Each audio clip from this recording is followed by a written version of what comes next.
You know, you would think I would be tired of saying this by now, but you don't realize how long 30 seconds is until you're just watching it on a dumb countdown timer. I'm just sitting there bebopping and going back and forth, bopping my head, bopping my head. And then it's like, oh, and then I get complacent. I'm like, oh man, now it's time to do a show. I gotta like resort myself.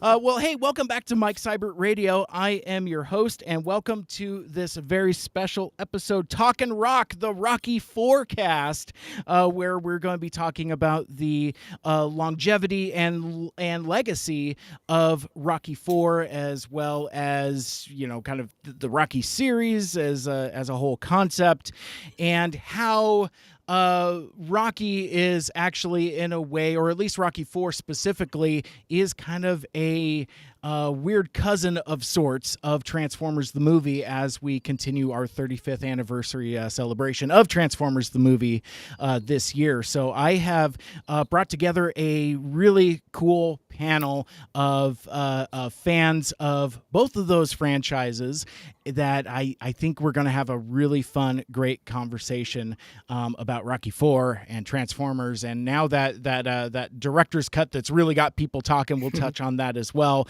But before I get too far, let me introduce my guests. First, joining us for the first time on the Mike Seibert Radio live stream, a frequent guest of the show, though.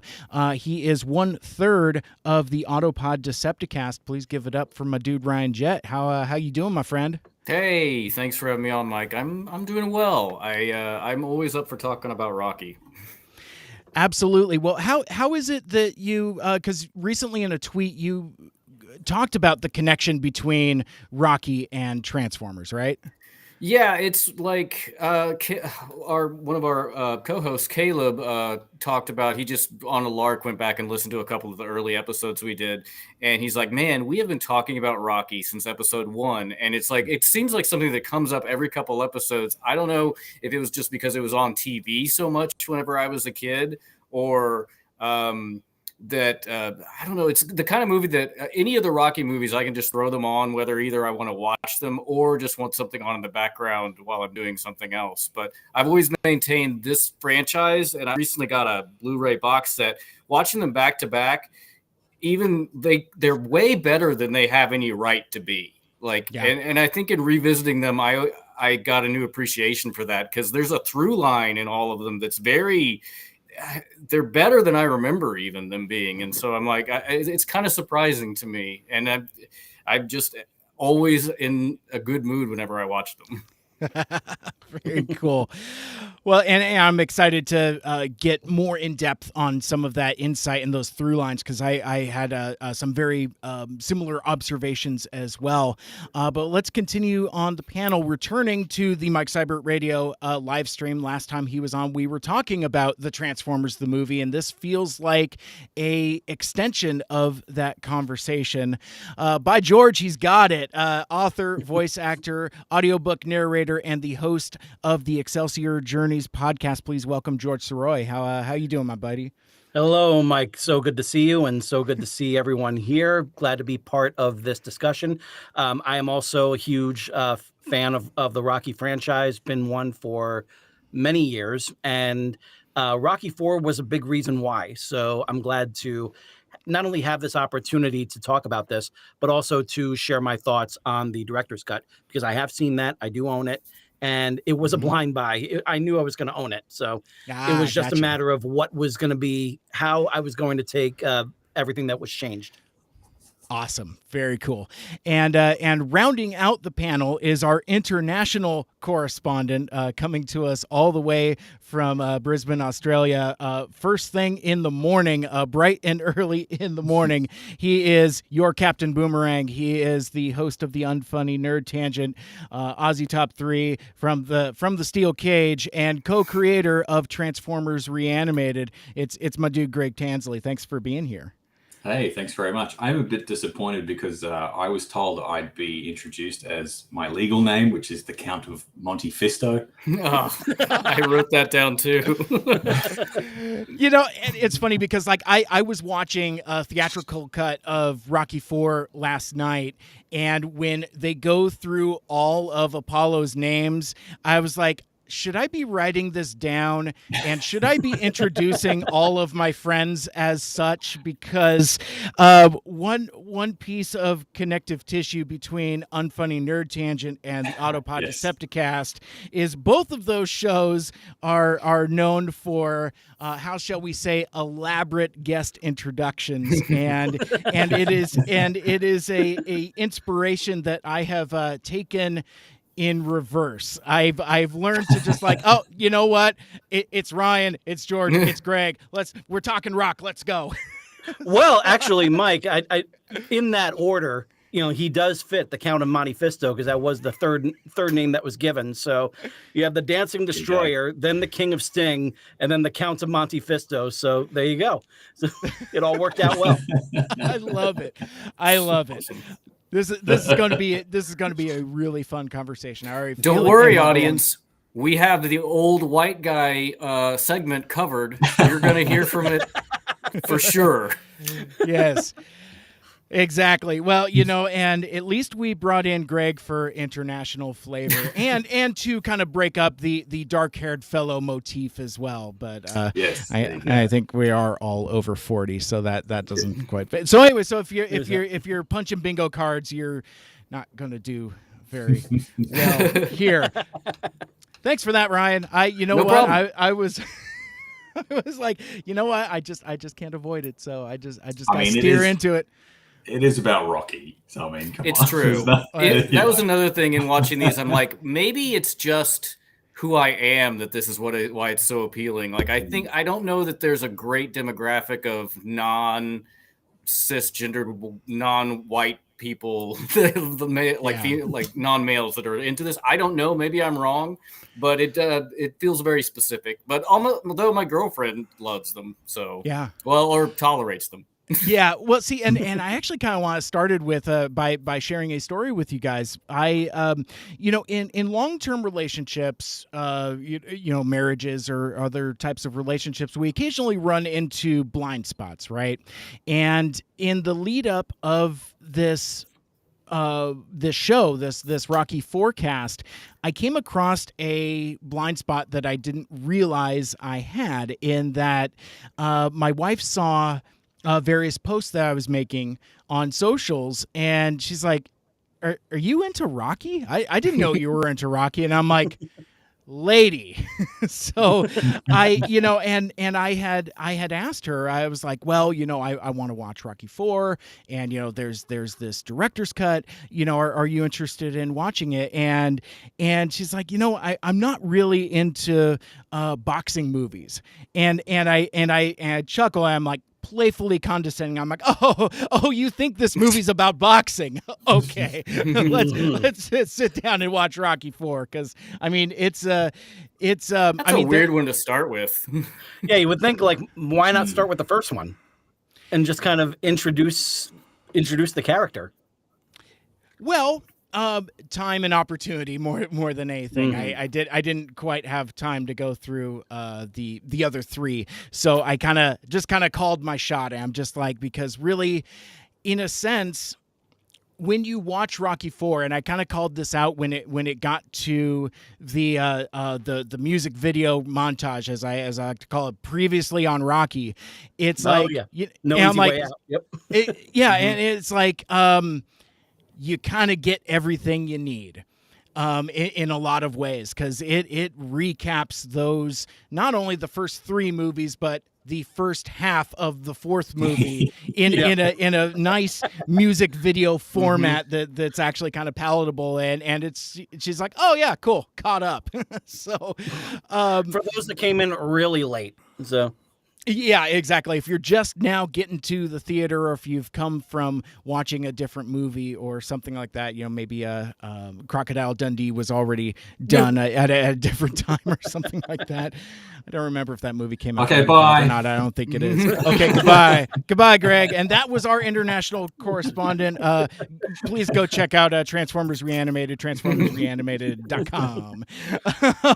But no, I thought we would start by kind of going around the room, and we've kind of done this a little bit already, but I guess I would like to talk about what our connection is to this movie, specifically Rocky IV, but then by extension of that, our kind of connection to the series, and maybe kind of lay the groundwork for why we're even talking about it. Like as I said, it's kind of a sequel companion of sorts to the stuff I've been talking about, Transformers the movie, all year. And it wasn't until I watched it again, because I hadn't watched Rocky IV for quite some time, and I kind of forgot how closely connected. I mean, it's all through the music, but also kind of like the music video sensibilities as well. How those movies, Rocky IV and Transformers the movie, do have a very similar sensibility. And I was like, oh, hey, that's why I like this, because I like that. So for me, it's reverse engineered. It goes backwards. Like I'm into Transformers the movie, and then as I get older and I'm smart enough to make connections, I was like, oh, the dude that did the music for the Transformers also did the music for this Rocky movie. I'm gonna go check it out. Now, I saw the Rocky movies quite a bit when I was younger. My dad is a huge sports movie fan. Actually, not even a sports movie fan. He's a fan of the TBS Superstation. So he's because of. I mean, we watched a lot of TBS when I was a kid, and I think he's never told me this, but I think that's why he's a Braves fan, is because we're just watching Braves games on TBS Superstation. But like the Rocky movies were on there a lot, along with like a lot of Clint Eastwood World War II movies and James Bond movies. A lot of these dad movies I really connected with through watching with my dad on TBS. And for me, it didn't really kind of go beyond that. I didn't really get into Rocky as a series, as a concept, until I was older. I was probably maybe like in high school before I revisited it on my own to be like, oh, I can have my own connection with this material other than just, watching it with my dad. And, I even remember seeing Rocky IV and really not having that depth of connection to it. There really wasn't like that lightning strike where it's like, oh, this movie is my religion now. It just that didn't come until later. That wasn't until after I had been a fan of Transformers and kind of rediscovered it. And then after that, there was no going back. I was just like, and even watching it last night, I had mentioned watching it with my wife, who had never seen the movie before. She, she's not into Stallone. She wasn't really into boxing movies, but like, anytime the music comes up, she's just sitting there bopping her head, and we had a great time with it. And so for me, it's I think I have a different relationship with the franchise that you gentlemen do. So I thought we can kind of lay some of that groundwork, and then just kind of go from there. So let's just kind of go clockwise, or at least as far as I can see my tiles. Let's go back to Jet and kind of talk about your thoughts on Rocky IV and the series. Yeah, like I said, I think a lot of there's that whole question of like, whenever you watch something as a kid, or you're like, do I like this, or do I just like this because I saw it whenever I was a kid? And so there's a ton of movies that I've watched that I can acknowledge that are not very good, but I enjoyed them because I watched them on, like, for our local channel, it was the Fox affiliate KDEB, and they had 3 afternoon movies. And I was kind of an indoor kid. I don't like sports, but I do like sports movies.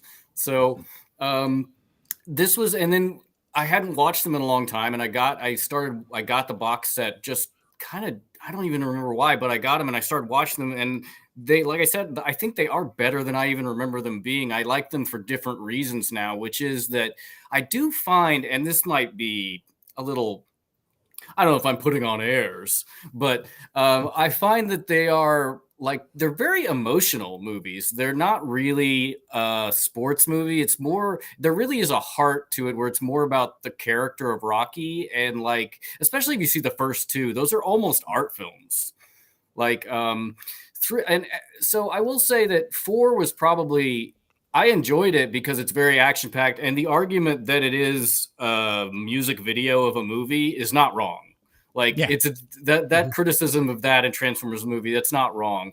We'll get into the director's cut in a little bit, I'm sure, but like, watching the original and the back and the director's cut back to back, I'm like, oh, this is like, okay, I'll just say now, I didn't have any expectations of the director's cut. I find it superior in almost every way. Really? Yeah. Wow. I liked it a that's... lot. I like the original fine, but like what they did with the director's cut really heightened it, because I always felt that 4 was a little bit of an outlier in that, yes, you have the huge emotional stakes of the death of Creed, but there are a lot of montages, and so it didn't really have I think a lot of the Rocky films have this long pauses where it's just events happening in the character's life as opposed to action, you know. And I think that was kind of missing a little bit in 4. Like, I never missed it when I watched it, but now comparing it, I feel that way. But I also thought of this, of like, I don't know, like, to try to explain to a younger person what it was like to live in America during the Cold War, like when there were two superpowers. Like, this was all over of like the evil empire of the Soviet Union, and like the U.S. versus the threat of like thermonuclear disaster of like being attacked. So that was, I find it a little jingoistic in that capacity, and they kind of toned that down a little bit in the sequel. But it was real; it did happen. Like, there was like this U.S. Soviet huge conflict. So it's kind of like, I think it'd be hard for me to imagine what it would be like to grow up in a world where I have no memory before 9/11. I don't know. I think I may have gotten a little off the thread there, but like, I just felt like, I think that, again, just the Rocky movies have always been about the heart of Rocky, and they have that at the end, where at the end of Rocky 4, it's kind of a hyperbolic speech, but it really feels like the character. I mean, a lot of people diss on Rocky 5, and in rewatching it, I actually liked it a lot more than I remember. But the last line of that movie is Rocky saying, "I like almost everyone," which I feel like is a real good crystallization of the character. Yeah. Absolutely. And a bunch of different threads to branch off from there that I'll try to remember to come back to, but a lot of good insight there. That was sort of a shotgun version of like my attitude. Yeah, you just Fred Durst over there, just blam. but no, I think one thing that is interesting to kind of parse out the Rocky series is that, like, Rocky, and to an extent Rocky 2, those are real movies, like actual real movies, whereas, like, you know, they kind of get, by the time you get to Rocky 4, they've kind of become very cartoonish. In, like, you know, my statement earlier, it's like, oh, you think this is a movie about boxing, you know, it's like, it's not even really a sports movie at that point. And the series kind of taken as a whole kind of becomes like a rumination on success and aging. You know, it's like, you know, like, I mean, there was a lot of themes that really didn't resonate with me until I watched them as an adult, and even as a older adult. Like, I think we were too young to appreciate Rocky 5 for what it was. And even to an extent, I think Rocky Balboa came out like too early in my adult life for me to appreciate it the way I do now. That's a damn good movie. And it really, I'm sorry, I didn't mean to cut you off, but it really kind of ties back into the, like, I feel it's much more like 1 and 2 than 3 and 4. Like Yeah. from Balboa on, it kind of gets back to like it being smaller, I guess I would say. Yeah, I think that's astute. So I'd like to shift over to Greg actually, because Ryan, one of the things that you said about 4, and it's you can't escape the blatant jingoism of it. It's very much like, I mean, even like in theatrical cut where you see like the rising glove with the American flag on it, rising against the flag of the evil Soviets, and they're going to explode and all of that. So Greg, as our international correspondent, as you're talking about kind of like the what Rocky 4 means to you, and kind of what the series means to you, kind of like, legacy and longevity, I would also kind of like to discuss how a series that, from my naive perspective, is kind of very American. It's very American and kind of for Americans, and I'm doubly curious how and why it resonates with you so hard. I think, well, it's funny. The first Rocky movie I ever saw was Rocky 4. So it's funny that we were saying before, like, why wouldn't you start at the beginning? But I mean, I didn't see it when it came out in 85. I would have seen it maybe 2 or 3 years later, whenever it came on TV, basically. And we VHS taped it, and would watch stuff like that. Had a whole heap of movies that you had to fast forward the ads and all that kind of thing. And, but Rocky 4, I remember watching it. And then of course you get that montage, or one of the montages in the middle of the one which you said before, basically shows you the first 3 movies and then the first half of this movie. And I remember watching it and I was like, because with my mum, and being like, oh, like, who's that? She's like, oh, that's Mickey. That's with his old manager. He died. Oh, okay. Oh, did he fight Apollo? Yeah, he fought Apollo in the first 2. He was kind of the bad guy, kind of, and then like, oh, look at that. Adrian looks different. She's got the big nerd glasses and she's this little mouse kind of thing, And so you did get that wrap up of what had happened before. So, and then when we went back basically then to the video shop and got the others, and I remember being really bored with 1 and 2 because I was just a kid, you know what I mean? And just like, this is boring. Where's all the punching? Like, there's only fights at the end, kind of thing. Like, yeah. And 3's a bit better because he fights Hulk Hogan, and then and then he fights Mr. T, and then he fights Mr. T again. And I was like, like that's probably even more 80s than number 4, number 3, really, when you look at what got chucked in there, you know what I mean? Yeah. Apart from the music video side of things and like the whole Cold War thing.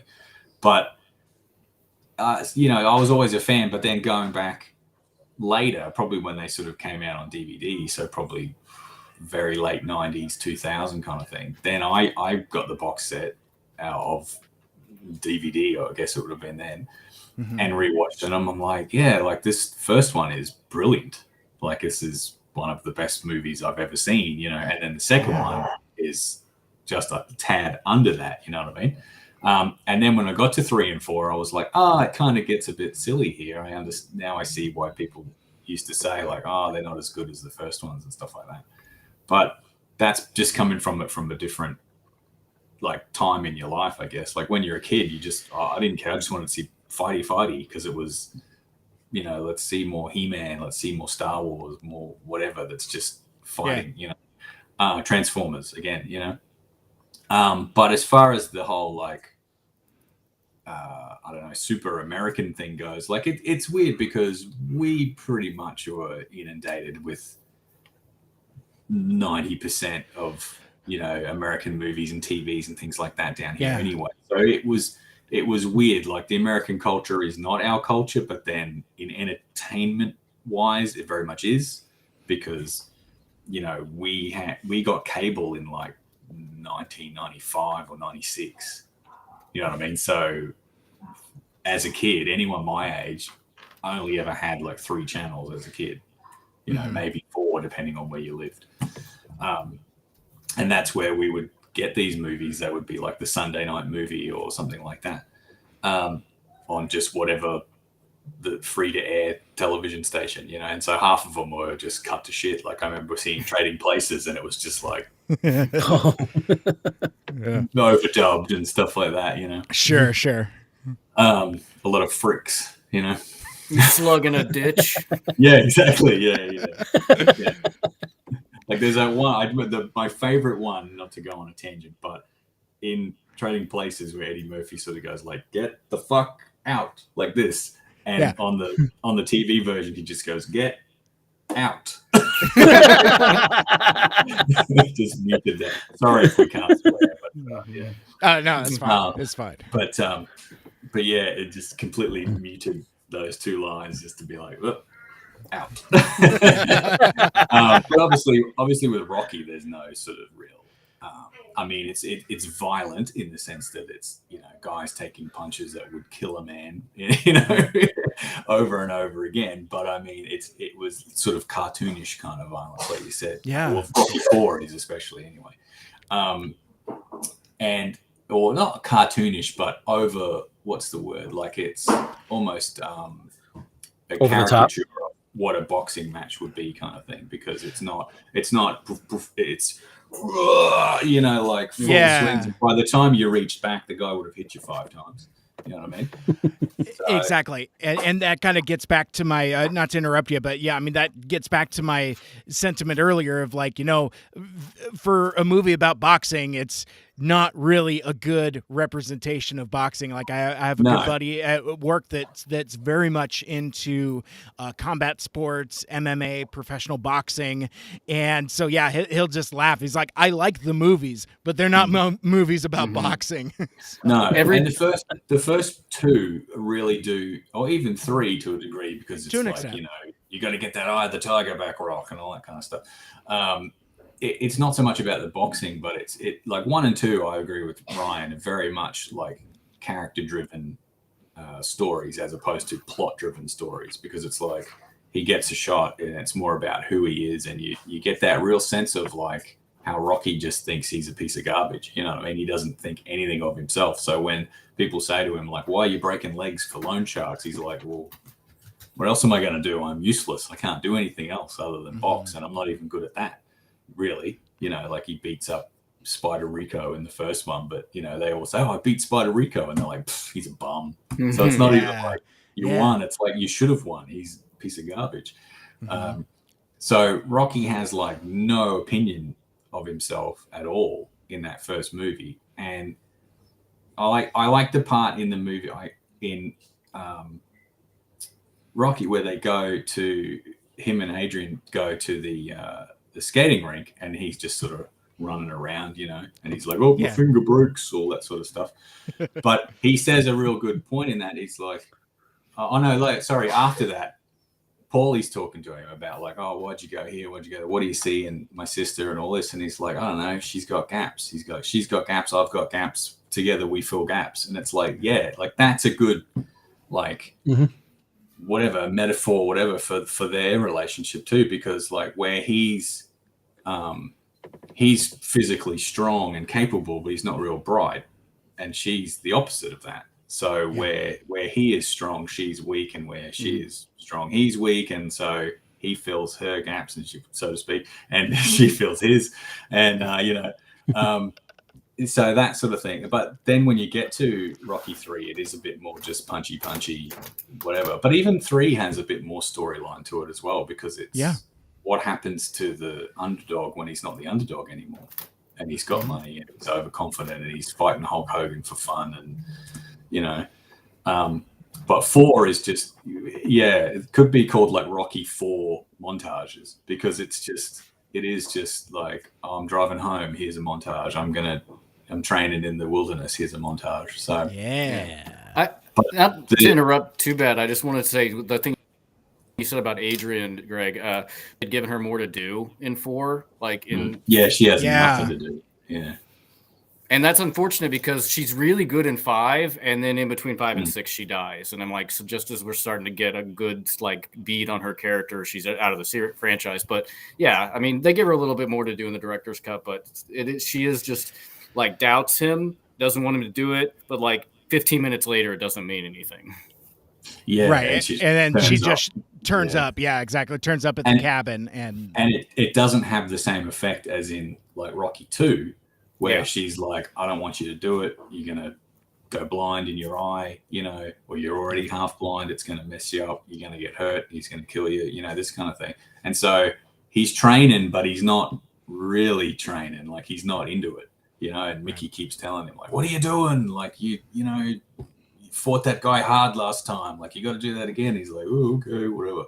And then of course, when she has her as a baby and goes into the coma and all this kind of stuff, when she wakes up and says like, "I want you to win," and it's just like, bing, like the bells literally go off. yeah, It's just like, all right then. And then because Mickey's like, what are we waiting for? Like he's just, you know, screaming. And that's when then you get the montage of the training and the running up the stairs and all that. But it's all because he now believes in himself because Adrian told him to, basically. Right. Whereas in 3 and 4 and that, you don't sort of really get that. She's just kind of the wife, really. Yeah, and I would say kind of like as a culmination there. I mean, perhaps with the exception of her taking the pass between 5 and 6 there. They, you know, back to filling in gaps, you know, they do really kind of make each other their best selves. You know, in a lot of ways, it's like, and it wasn't, even though she doesn't have all that much to do in 4, I kind of got a more of a sense of that than I had previously. Like I said, I had been kind of away from this material for a while. So yeah, coming back to it was kind of interesting to just kind of feel that interesting culmination. So the only, sorry, just real quick, the only thing I will say about Adrian in 4 is it does help isolate Rocky even further, completely, because Apollo's gone, Mickey's gone, you know, he goes off to train in Siberia or wherever it is, you know, and even she is like, you're not going to win, like I'm not with you on this one. And so he's like, all right, win. Yeah, exactly. I was in The Godfather. But so he is really alone in that to a degree. But then she turns up 10 minutes later, and it's like, all right. Yeah. So. Well, in a 91-minute movie, I mean, like everything happens within 10 minutes. It's like, what is time? And that's. See, I mean, I would have had her personally, if I was going to rewrite it, I would have her like turn up. She's there, and then like, you know, after round 1, you know, he gets walloped, and he's like, oh, and then you look to the crowd, and she's in the crowd. So then all of a sudden he's like, oh, all right, now I'll. Come on then, Drago, we'll have a go, you know, kind of thing. So he's got a bit more of somewhere to go, whereas he just sort of turns up and goes, all right, I'm going to fight, and fights. So kind of a reprise of the "I want you to win" scene, you know, kind of call back, he would call like, back to that in a way. And this time she's come all the way to Russia, kind of thing. So it is like, oh, now okay, then it's a rehash. But I mean, if these movies are nothing if not rehashed to a degree, not as badly as people like. I'm not one of these people that's like, oh, they're all the same, but they kind of are if you to a degree, you know, where it's this happens, boxy, fighty. So interesting. So let's go over to George, and I know we got pretty deep into lore, so you could take us all the way back and then bring us all the way back. You know, kind of talk about, you know, your thoughts of the Rocky legacy and the longevity of Rocky IV. Well, I'm kind of the lone one in the conversation in which Rocky IV was not my first exposure to Rocky. It was actually a television broadcast of Rocky III.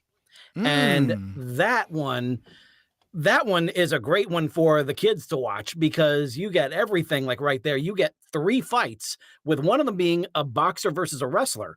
And you get, and the size of the different people that he's taking on, like with Hulk Hogan and Mr. T.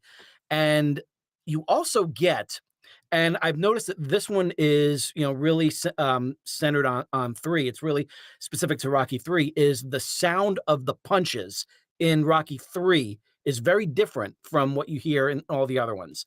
It sounds like you are basically just like smashing like a car or something against a wall. Like it's so over the top in terms of their punches, especially with Clubber Lang, because his punches, it just sounds like every punch is breaking this bone, and then it's this bone, and then it's this bone with every single punch.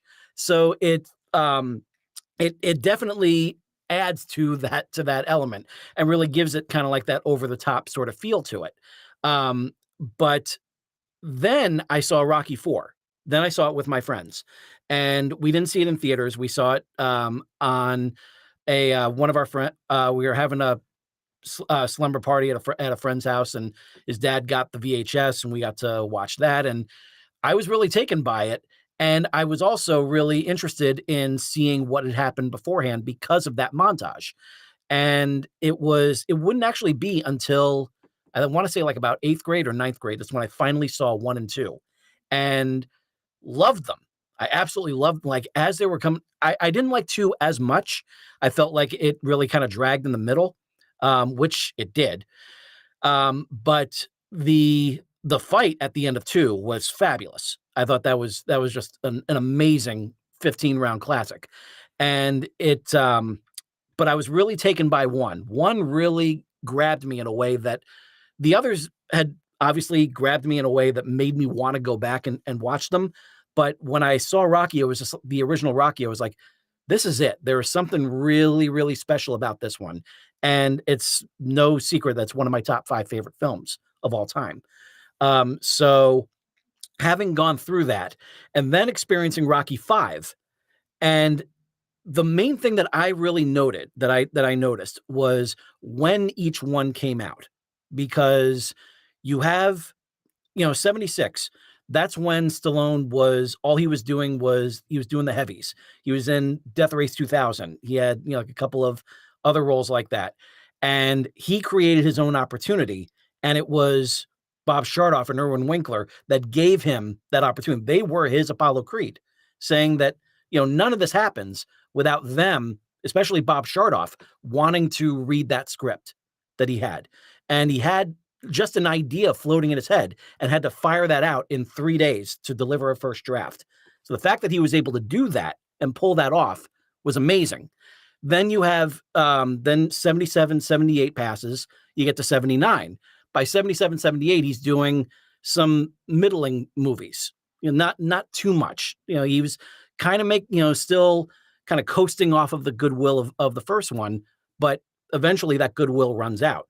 So then he goes back to Rocky 2 and really adds the double amount of directing this one instead. And so now all of a sudden you got like, okay, now he's back on top. And it's very much in the same sort of fashion that Rocky 2 went in terms of the film. Eventually that goodwill, all the money that he had from that first fight with Apollo Creed, that's going to eventually run out. And he's going to have to slum it the way that he did in terms of trying to get like one job after another. Then you have Rocky 3. What happens then? When did that come out? 1982. What also happens that year? First Blood. Now all of a sudden he has another character that he's taken upon himself. And now he's getting into that sort of feel of just like, okay, things are ramping up. Everything is really rolling. Don't have too much time to really kind of dwell on things the way that you did with 1 and 2. But now things are going. Then you have 85, and Rocky 4 comes out the same year that Rambo First Blood Part 2 does. And that's where it's full on, Stallone. And the man is just absolutely invincible. He's not just climbing stairs. Now he's climbing a freaking mountain and standing up and not even just like, holding this, holding up, putting his hands to his knees or anything. He is standing up firm. And out of all of those movies, out of those 4 movies so far, that's the one where he's not collapsing in the ring. He's still like he's weak and everything like at the end of the first one. But in the second one, he just falls right into Mickey's arms. Third one, he jumps and then collapses. But in 4, standing straight in the middle of the ring, arms up, USA, USA. And then you have 5, which is when, when Stallone, around that same time, we got Stop or My Mom Will Shoot. we have Oscar. We have all these different movies that just did not cut it for some reason. And he just trying to find his way back. So then it's really just like one big parallel to Stallone's career as it was going. And when I realized that, and I was just like, oh my God, like this fits here and this fits here and this fits here. And I was really taken by as well. And so then you have him getting back on top with Rocky Balboa, again, making his own opportunity. No one wanted to take that shot with him. He was the one that really pushed it and really championed it and made it happen. So, and then you have obviously the 2 Creed movies, which caught the attention of people like Ryan Coogler that wanted to, were inspired by what he did with Rocky Balboa, bringing him in as the mentor. And I still say that the man got robbed of his Oscar that year, as in Creed. I think he was magnificent in it. So that's kind of like my own, run through with that whole mythos. I am a huge fan of this. I introduced my wife to it back in 2006, and thankfully we started from the very beginning. And she loves that first one, and 4 not so much, but at the same time, like I get, for me, it's just like that movie is eminently watchable. Like I love going back and watching it. I have so much fun with it, and I have, was always taken by it, and I appreciated the fact that it felt so separated from the others, because he was incredibly separated, the character, from where he was back then in Philly. Literally, yeah. Yeah, and just as Stallone was completely separated from that, and so it was a great illustration of what he was dealing with at that time. And when it comes to taking the shot to make this director's cut, I get the reasoning behind it. He felt like it was too far away from what those original films were, and he wanted to kind of bring it back in. And for a lot of the choices that were made, I feel like he succeeded. There are some things I wish he did not do, just for my own sake. I feel like he himself didn't realize what he had with the original Rocky IV. Yeah, because I felt like he needed to. There were some great scenes in Rocky IV, and he needed to let them breathe. And I noticed it in the edits for this one. It felt like the dialogue was too on top of each other, almost like a Robert Altman movie. So it needed that. It needed the extra time for everyone to just take a breath and let everything work out the way that it does. I think, like, if you keep all of keep the robot, keep the robot in there, because like, who the hell's watching the kid? So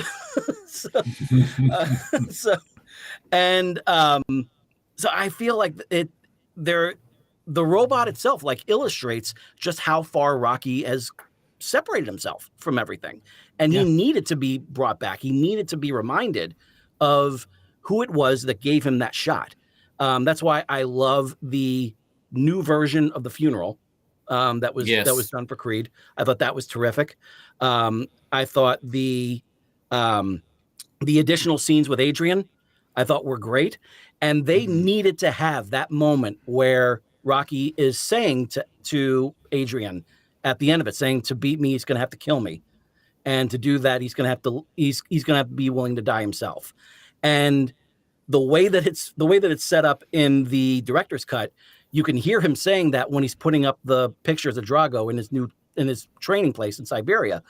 But at the same time, it sounds like, oh, I should have said this. It's like a typical argument that you have with someone. It was just like, I wish I had said this. That would have made more sense. They have a good enough rapport that you can let them say that sort of thing to each other. Adrian just told him it's suicide. You've seen him. You know how hard he hits. You can't win. So why not just have Rocky just go ahead and say it? Take a breath and just let it out. Don't just walk away and then just say, like, sorry, I got to film this music video. And it's quite in keeping with Rocky, though. Like, he doesn't really get into arguments with people. Like, even things where they go, well, maybe Rocky, blah, blah, blah. Well, and or you being an idiot, or, no, Rocky, you're wrong. And he says, well, maybe, but I just think, like, he'd always kind of almost agrees with people when they put points on him. You know what I mean? Like, what are you been hitting the head too many times, Rocky? Well, maybe, but I still think this. He's not just like, hey, no, I haven't. He doesn't. Yeah. So, it's kind of like he hasn't learned from Little Marie. Like from that moment when he was walking her home and everything, and she finally, he's dishing out all this advice and everything. She turns around, and goes, "Screw you, creepo," and he just walks away, just like, "Yeah, who are you to give advice, creepo?" So he's always kind of like thinking of that and is kind of pulling back that same way. Yeah, I get exactly what you're saying, man. Because Apollo says to him, like in that as well, like, "Oh, I think you have been hit around the head too many times, Stallion." If you think, because he says, "Oh, maybe the fight's not against Drago, maybe it's you versus you," and because Apollo's just like, "Oh, you're an idiot." He's like, "Well, maybe," but I still think this. So I saw. That was an interesting thing that I thought. In addition to like in the new director's cut that they put in right before that scene is Rocky talking to Adrian in the kitchen, and to my way of feeling it, she almost gives him the idea that maybe Creed's doing this. I mean, he kind of has the idea. There's a scene before that where he's like, "Why are you doing this?" But what Adrian actually says gives him, I think, a more crystallized version of maybe Creed's not doing this because he wants to fight. He's doing it to just prove he's not old or something. Like then the very next scene, they're watching their old fight, and that's where Rocky's like, maybe this fight isn't against him at all.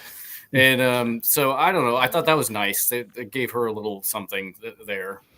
Yeah, absolutely. Well, and the thing also with Rocky is, he has this casual good nature about him. Again, he likes everybody, but he's not passive aggressive either. It's like, because we all know folks that can be agreeable but are still kind of shitty about it, and Rocky isn't shitty about it. You mean Canadians?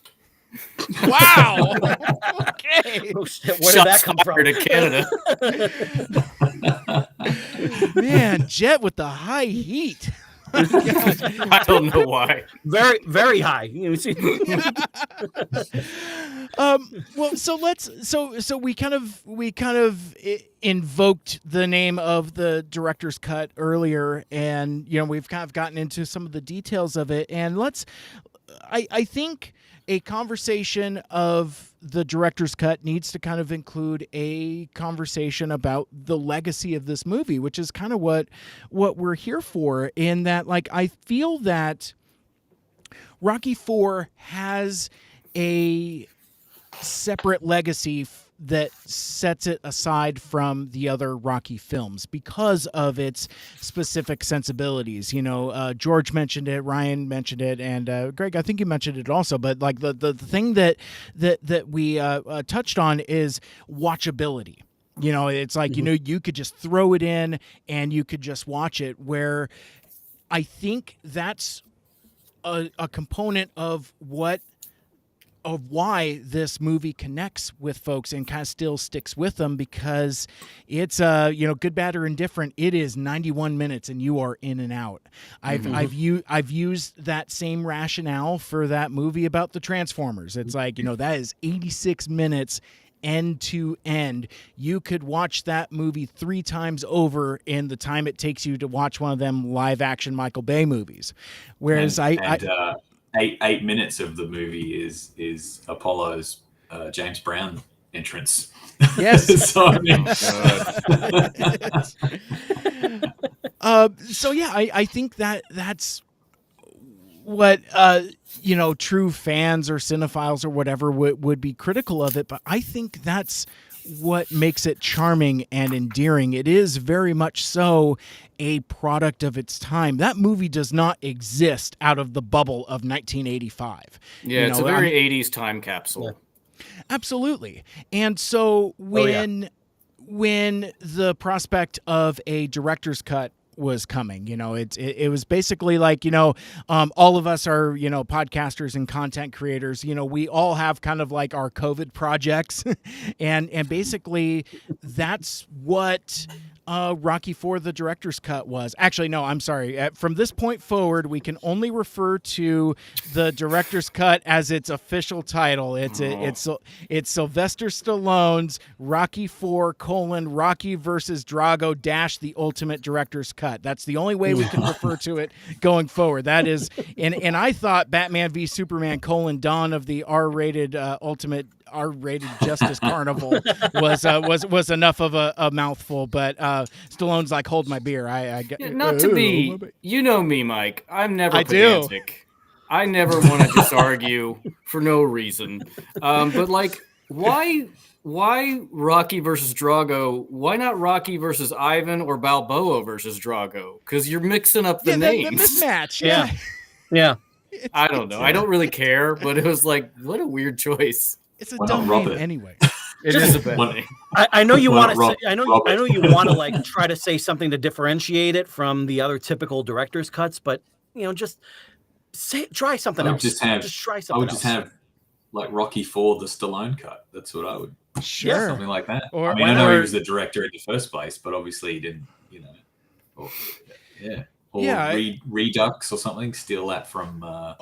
From Apocalypse Now, yeah. Or and Greg, you actually kind of diffused it a moment ago. I was going to say you could just call it Sylvester Stallone's Rocky IV, but he was already the writer and director already, so it's kind of hard to do that. But it is the whole Rocky versus Drago intonation that just really just makes it a mouthful and just doesn't really make sense. But so Stallone is in COVID quarantine, and he feels the motivation to revisit this material. He's got all of this other footage.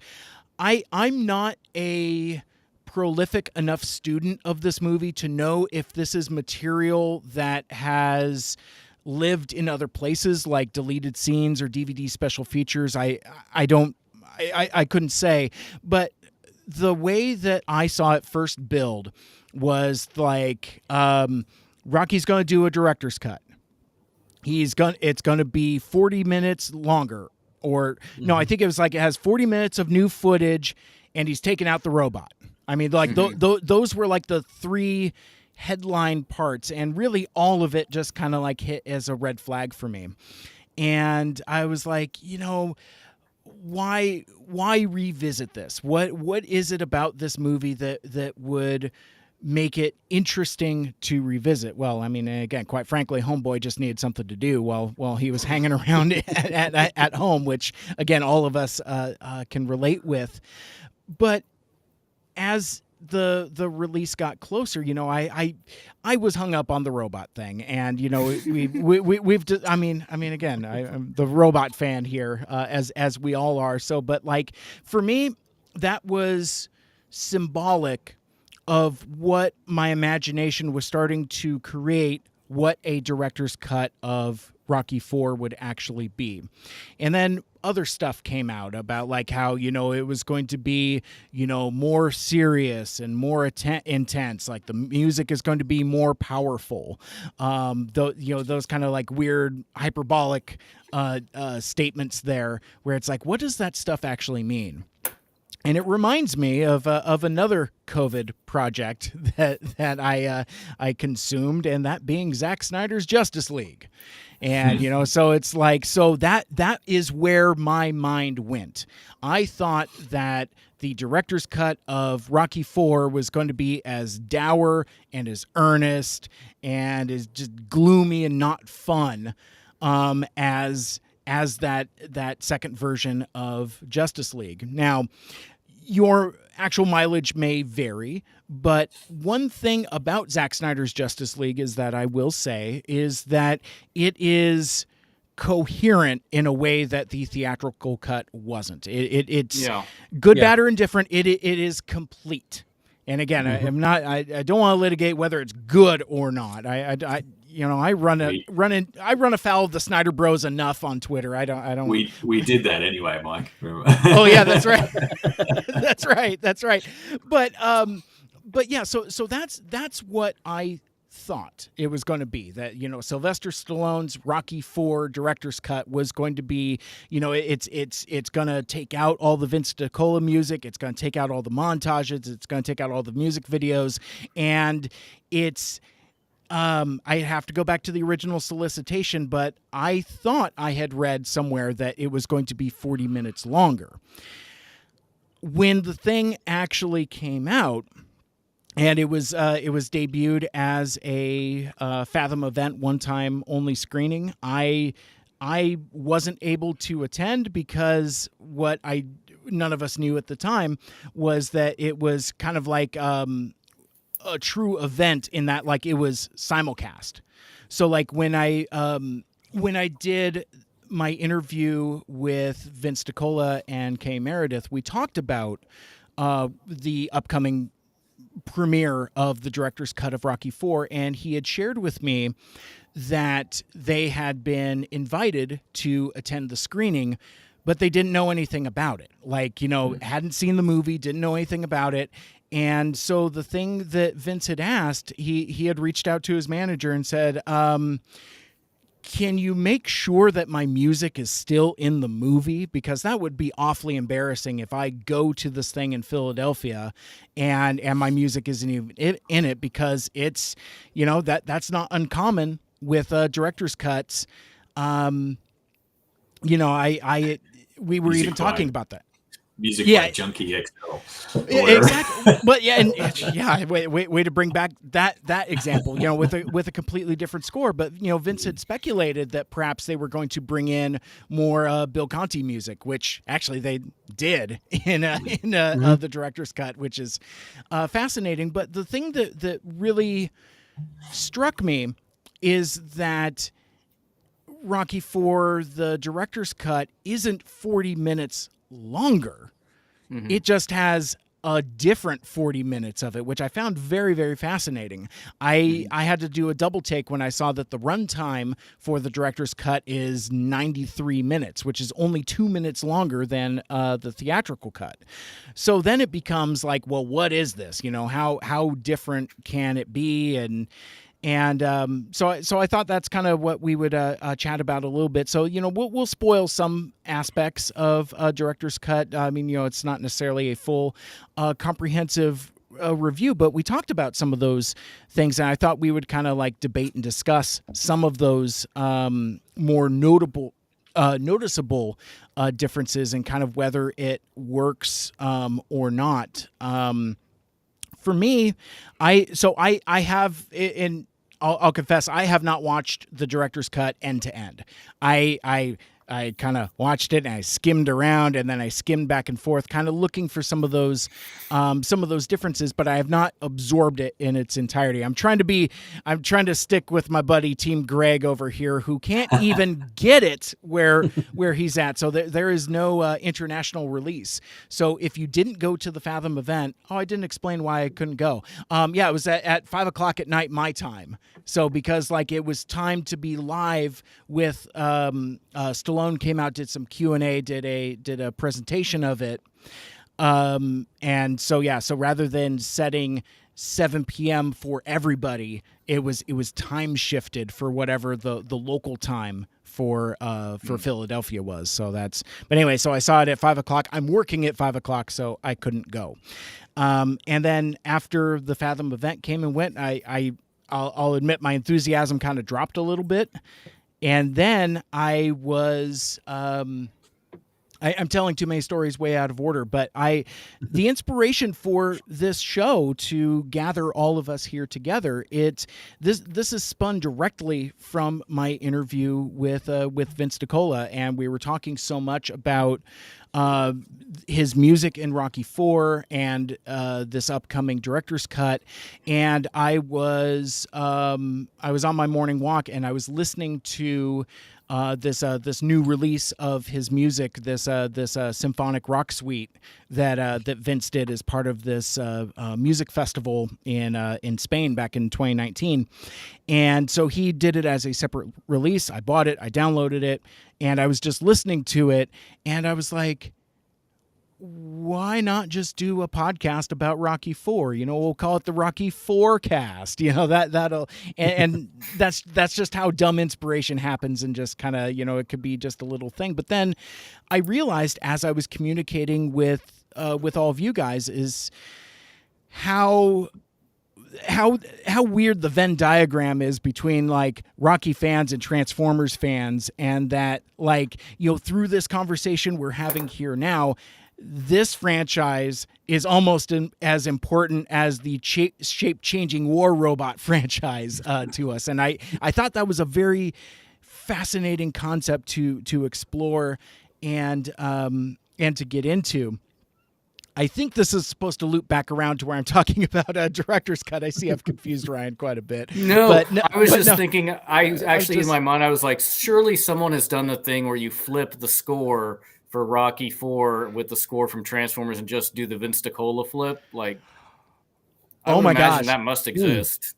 Oh, that's got it. Because the theme that Ivan the Drago walks in on is almost the Unicron theme. It very much so is. But fine. Let's talk about the music. We'll talk about director's cut later. Because I got a whole thing about that too, Mike. The director's cut. So we'll get there. Okay. Well, we'll come back to it. So really, the one of the strongest components of the legacy of Rocky IV is the music, and it's not just Vince DiCola's score, but it is also the song choices as well. We've talked about this as music video sensibilities, and I like that. That's what I like about it. That's what makes it watchable. That's what makes it approachable, and that's what makes it fun. Let's talk about the music for a few. George, you have also spoken to Mr. Vince DiCola. Could you talk about your connections to the music and maybe some insights that he shared during your interview with him? I had so much fun talking to Vince about Rocky IV. Like we got to a point where I had an hour with him. And 15 minutes of it was talking about how he started in music. 15 was talking about him working with Frank Stallone on Staying Alive and co-writing Far From Over. And then the other half hour was all about Rocky IV. And I was just soaking it all in. I had so much fun talking about him. And I got to tell him, I'm glad I got to tell him this, that out of my entire soundtrack collection, I may have, my own all-time favorites. However, Rocky IV and Transformers the movie seem to be the most played out of all the ones. I always seem to go back to those two. And a big part of it is that score. And when he was doing the talking about the score and everything, and he mentioned how he did a demo of what would be training montage. And he put that in as his audition piece for Stallone. And as Stallone is listening to all these different composers, he gets to that one. And he says, and this was such a great sound clip that I was able to incorporate this into the intro for Excelsior Journeys. But he just stopped and said, "Who the F is this?" And the manager working with him just said, "Well, that's Vince DiCola." And he's like, "The guy who worked with Frank?" And all of a sudden, it just became like this great thing. Like, he was already taken by the music itself, but then you throw in the fact that he had already worked with Frank Stallone and worked with Stallone himself. And all of a sudden, bam, it's like he was on the inside track. Like there was no going back. Like he was going to go with Vince. And it really is a hell of a score. And it was, and that training montage, like, I mean, this is something that you always go back to. It doesn't matter if you've hit the gym even once. Like it's something that you will just listen to that and it will just keep you going. And then you have War on top of that, which is just tremendous. Mhm. And at the same time, I was always kind of thinking about one thing, and I was glad I was able to ask him, because I said to him that both Training Montage and War, they sound amazing on the soundtrack, but they're different takes than what were in the finished film. They just sound a little bit different here and there. So I asked him, like, were those the demo pieces that you did that got you the job? And it was. So Okay. when he said that, it was just like, okay, so that explains so much. So he had to basically redo that in order to match what was going on the screen. Mhm. And the additions that he added, because I have the Rocky IV soundtrack, but I also have the Vince DiCola score, the full one, and I have the symphonic score that you just gotten as well. Yeah. And it's all fantastic. It's all absolutely fantastic. And I loved the take on War in the symphonic score because it was a combination of both. There were elements of the version that you hear in the original soundtrack around the middle of it, but then you hear it was basically bookended with the version that you hear in the finished film. Yeah. There's a different tune that's played for that, because like on the soundtrack you hear da da da da da da, da. You know, like, that's kind of like the driving force, but in the movie you hear da da da da da da da da. You know, and so it's a whole different kind of take to it. I love them both. So that's the great thing about that whole soundtrack, is that all the different takes that are done, I think all work great. Awesome. Very cool. So so how about you, Jet? You like music occasionally. Well, kid, that's I kind of kid. the whole thing. I'm not really a music guy, but I do like music in a specific way of that I absorb it through the medium of movies and TV. That's kind of like Yeah. that is able, like, you know, there's that old story about the Halloween film where they showed it without the score and nobody cared. It wasn't frightening, and then they have this John Carpenter score in it, and everybody, you know, it's very scary. That's true. Like, music makes you feel emotional about a thing you're seeing, and so that kind of. I was afraid that they wouldn't have any of the Vince DiCola in the director's cut, or that they would take out like the Hearts on Fire song or the No Easy Way Out montage. And I feel like they hit a good mix. Like, and I watched the whole thing. And it really is mainly the first and beginning of the second act that's different. Like the trail end of the second act and the third act are pretty much the same. Do they get to the Apollo Drago fight any faster in the new edit? Because that's the one thing I only noticed rewatching it last night, which I never really noticed before. It's about the 30-minute mark before they actually start to box. And I was like, because I remember I paused it to grab a drink and was like, it's on 30 minutes. I'm like, I thought it was much, like, in my head, I would have said like maybe 15 and they're straight into it kind of thing. But it does seem that it builds, there is quite a bit of sort of character stuff for Apollo to build before that. I wondered whether that was, let's get to his death kind of thing, to then that's the, you know, but I guess that's almost the end of Act 1, really, isn't it? So yeah, I mean, in my memory, and correct me if I'm wrong for you guys who've seen it, it's about the same time, but mainly the first act is what the stuff he cut out, like the robot, and they even cut out the fight, like the recap fight, which Apollo and Stallone have at the end of Rocky 3, and the big it's recapped, which I actually don't like. That's one of my complaints. Not that you need it necessarily, because it's at the end of 3, but it does set up a pivotal point, not a pivotal point, but a point in Creed when Stallone and Adonis first meet. He's like, I heard about a third fight between you two. And so it just kind of reinforces that I wasn't too mad about that, but yeah. I mean, that is the very end of the third movie. So I mean, if you were to completely remove that and you were watching them as like a binge kind of thing, you would still get that, I guess. So yeah. But if you remove that completely from the movie. It also then, it's a very early reminder that Apollo is kind of hung up on age and retiring and stuff, because he's like, oh, too bad, we got to get old, and then they do the freeze frame thing. And that's Rocky 3.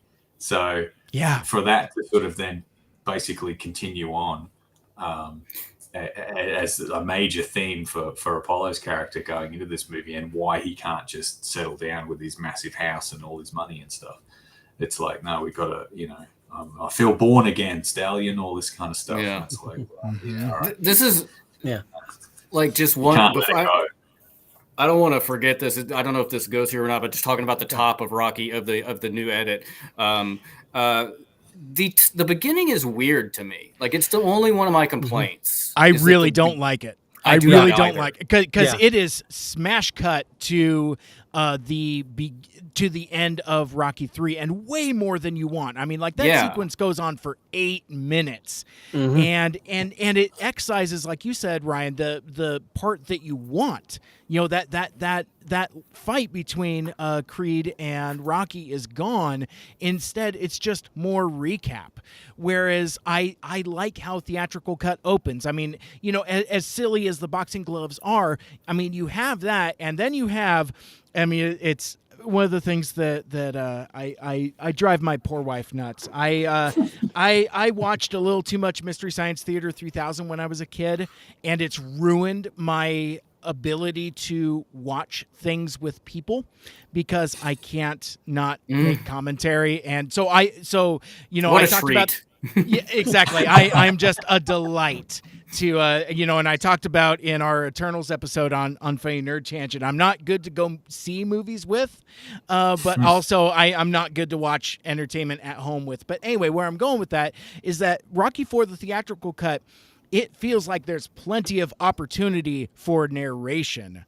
So it's like you get the boxing gloves and it's like, previously on Rocky. Meanwhile, at the Rocky residence. I thought the way they opened Rocky IV was fine. Like, the theatrical cut was fine. Yep. It's the same as every other Rocky movie where you just see the last fight. And in this one, Greg, for you haven't seen it, who for everyone else hasn't seen it, what they do is they do open with the last fight with a clubber. But then Rocky gets knocked down, and they have, like you said, it's like a 5 to 8 minute recap, starting from like the middle of Rocky 3. They start with Clubber Lang knocking Rocky out, and him throwing his bike helmet at the statue. At the statue.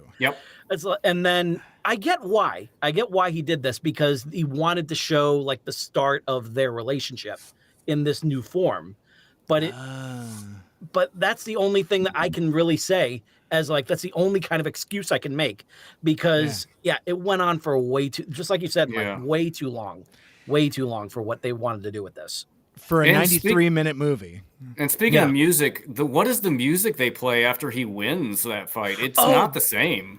That is the piece that piece is called Sweetest Victory, and that was the one piece from the soundtrack that was not in the final cut. There was there are other songs that they have in there that are just kind of like peppered in, like the music that Sicko the robot is playing when he's just all of when he's been reprogrammed. God help him. Well, there's not that part. Like when like listening to, I think it's like Kenny Loggins or something, like, wow. And then you have another thing of him playing around with the kid. But then that one piece, Sweetest Victory, it was on the album, but it was the only track from the whole movie so Stallone must have had a bug up his ass about that, because he was just like, well, now it's going to go here. No, I'm not a fan of it. There's a reason why it was cut. Yeah. So they spend like 8 minutes recapping Rocky 3, basically. Yeah. It's uncomfortable. It's not good. Yeah, it's uncomfortable. And that's when I was like, I watching it, I'm like, oh no. And after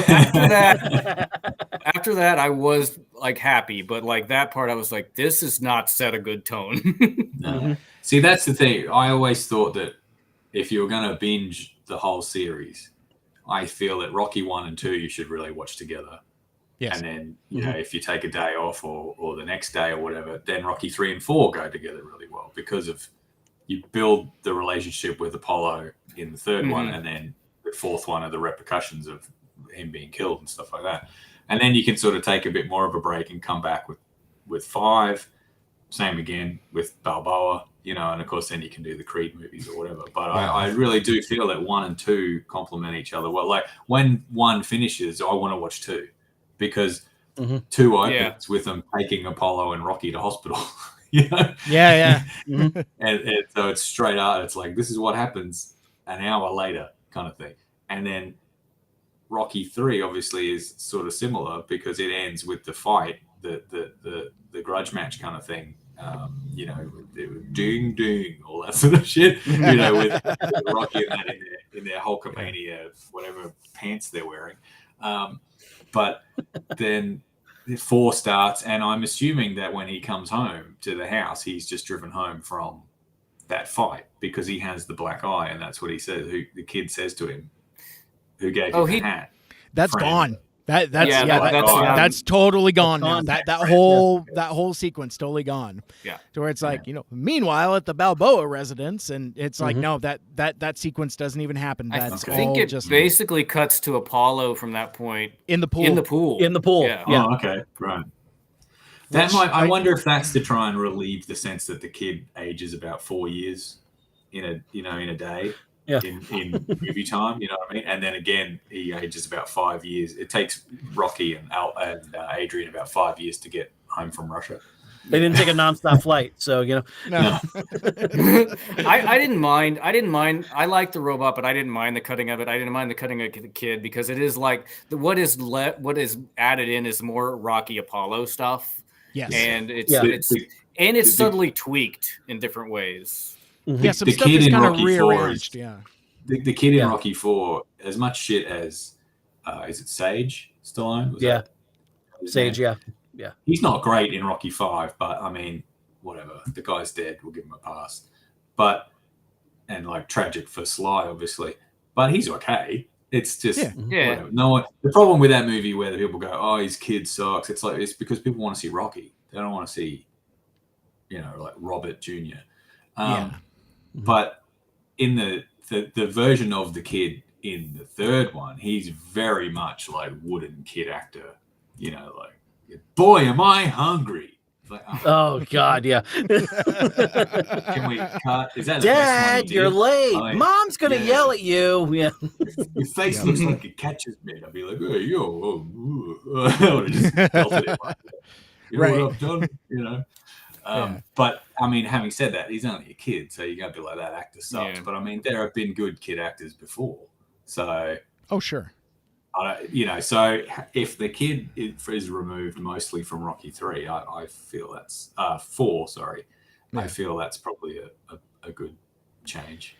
It is a weird, incongruous piece of a movie because so Greg, we were corresponding on Facebook earlier, and I was telling you about the director's cut, and we were talking about kind of like how much we were going to talk about it, and the thing that I had mentioned is like it's interesting. I guess is because it's kind of like a complement, a companion piece to Rocky 4. It's like it's not like a Snyder Cut situation where it's like, oh, there's a whole nother movie that was here this whole time. It's just more and different, but not wholly different in the way that Zack Snyder's Justice League is. Have you seen the director's cut, or whatever you want to call it, Ridley Scott's cut of Alien, like the very first one? I don't think I have. That movie, or that version of the movie, is actually like, I think, about 8 or 9 minutes shorter than the theatrical cut, and yet it has extra scenes in it, like where, spoilers, they discover Brett has been turned into like an egg kind of thing, and she finds Dallas is still alive, and he's like, kill me, all that sort of stuff. So Tom Skerritt sort of plastered to the wall, which then sort of happens in Aliens, which everyone thinks like, oh, James Cameron came up with this idea where like they don't kill you, they keep you, and impregnate you or whatever and leave you Yeah. there as like a thing. And that was like, no, that was way back in the thing. They just didn't use it. But there's those scenes, but the movie isn't any longer. It's just cut like some of the long tracking shots down the corridors of the Nostromo and stuff. They're just like 4 seconds shorter. But you do that 10 times and, you've got almost a minute and stuff like that. So I wonder if it's a similar case to that, where the movie is essentially the same, but it's just got a couple of different things in it. But they, like you said, Mike, before, they didn't add 40 minutes to the thing. It's not, like you said, it's not the Snyder Cut, or it's not the ultimate edition, like the extended edition of Lord of the Rings and stuff like that. Right.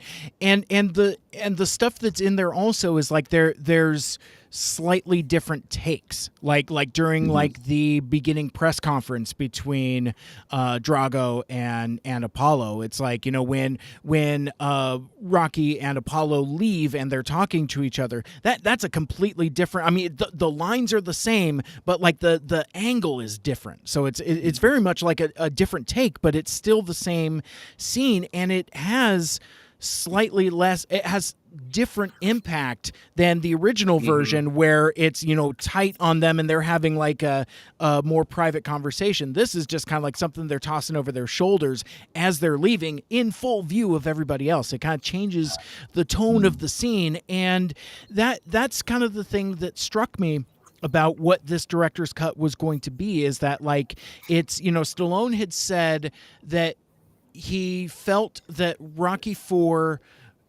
theatrical cut doesn't fit in with the other ones, and something that we've all kind of been orbiting around, it kind of doesn't. I mean, good, bad, or indifferent, it is kind of a weird outlier. So I guess the question for both Ryan and George, since you guys have seen it more thoroughly than I have, like I said, I just kind of skimmed it to just kind of say, yep, okay, well, it starts here, it ends here, to kind of sharpshoot some of the differences. Does this fit in between Rocky 3 and Rocky 5 in this new director's cut form, or is it, I mean, you can't unremember seeing 35 years of Rocky 4, so I'm just kind of curious what your guys' insight is on how successful this is as something that's meant to kind of fit in between. Let's start with George. Yeah, I would say, and I actually have to depart in just a few minutes. Sure.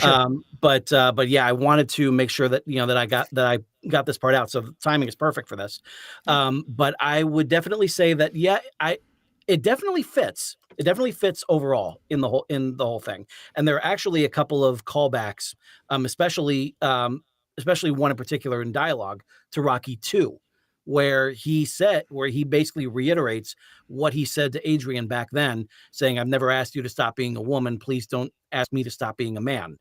And back then it was, let me please provide for you the way that I feel you deserve to be provided for. Instead of, and then this one, it's basically just like, let me do what I need to do to avenge the man that gave me this opportunity, that gave us all of this, that gave me my whole life.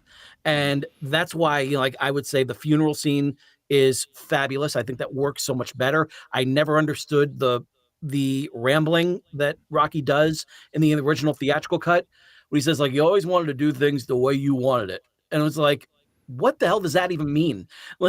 In the overall scheme of things, what exactly does that mean? But the fact that he was broken down and said that you gave me everything, you gave me my life, and that right there, that is the ultimate reason why that this has to happen. I loved the fact that we had the actual scene with the American Boxing Commission, and yes. Which was great, because that was something that was in the original trailer, and they took it out. So they have that great line by the commissioner. He has had one official fight, and one man is dead. Like, that's putting it out there right there for everyone. That's to a see. trailer line. Yeah. And overall, I feel like if Stallone had just kind of kept the pacing in the scenes that did work in the original cut, the scene between Rocky and Apollo while watching their fight, he seemed to like shave off like a couple of seconds in between of each line of dialogue. He didn't have to do that. I felt like he was cutting a little too close for that. But if he had kept that, that would have been much better. Would have felt a lot better. Wouldn't have felt as jarring. But I feel like, and I still maintain that like you got to have the robot in there just because like it shows how far separated he is from everyone else, and it also gives Paulie something to do, because the only thing he has now is the one line right at the very end when he says that, if I can just unzip myself and step out and be someone else, I want to be you. And so if you're just seeing it for the first time, you're just like, who is this guy? And hit the one in the middle. Which was great. That was a great piece of managing that he gave when he said, I see 3 of them out there, hit the one in the middle. And it was just like, it was perfect. It was just like, hit the one in the middle. And the main thing that I really need to say that, this part of it was far superior to what was in the theatrical cut. The way the Politburo reacted to his speech at the end.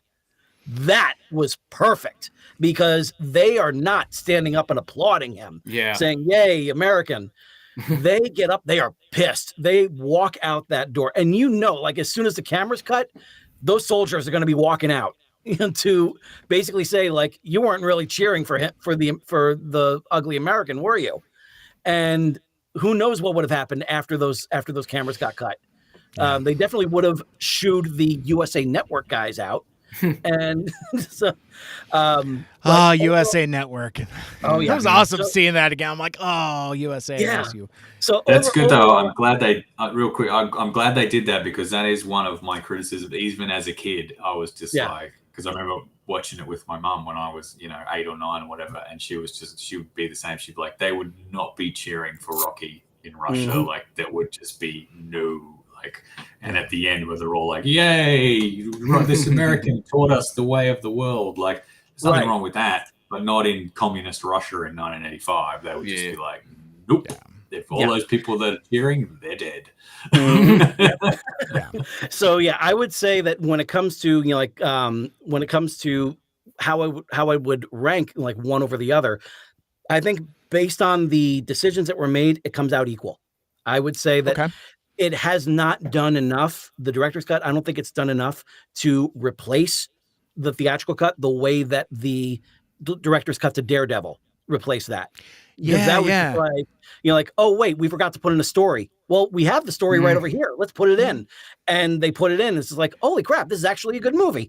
So that's the way I would say it. Like you can, everyone has their own take on Daredevil. That one's mine. And but I would say that I would say if I was to rank each one, I would say definitely watch them both, but don't disregard each one, because each one has their pluses, each one has their minuses. Yeah, absolutely. And it for me, it just feels like weirdly incomplete. Just like with the, I'm glad for the additions, but the subtractions make it less than a greater whole, and it's kind of frustrating. So in a sense, like you said, George, you still need both. In a sense, like I was telling Greg on Facebook, it's like it's a complementary piece, but it's not a replacement. It's something fun for those of us that have been a fan of this movie for 35 years to have a little glimpse of something more. Would you say it's like the Superman 2 Donner cut? Yes. It's definitely the Donner cut, and the opening actually really, it's way too similar. How they utilize so much footage of the first film and just basically padding the running time. So I would say that I would say that the Donner cut is definitely interesting, but at the same time, I feel like it is not enough to take away Richard Lester cut. It's not the new Superman 2 that you would go to. Yeah. Right. Yeah. It's just fun to see what could have been almost. Yeah. Yeah, exactly. And that's what I would say here. That would be my closing thoughts on that. So, Okay. So because unfortunately I do have to step away, but thank you so much for this opportunity, Mike, to talk about this. This is always a lot of fun, and we'll definitely have to do this more in the future.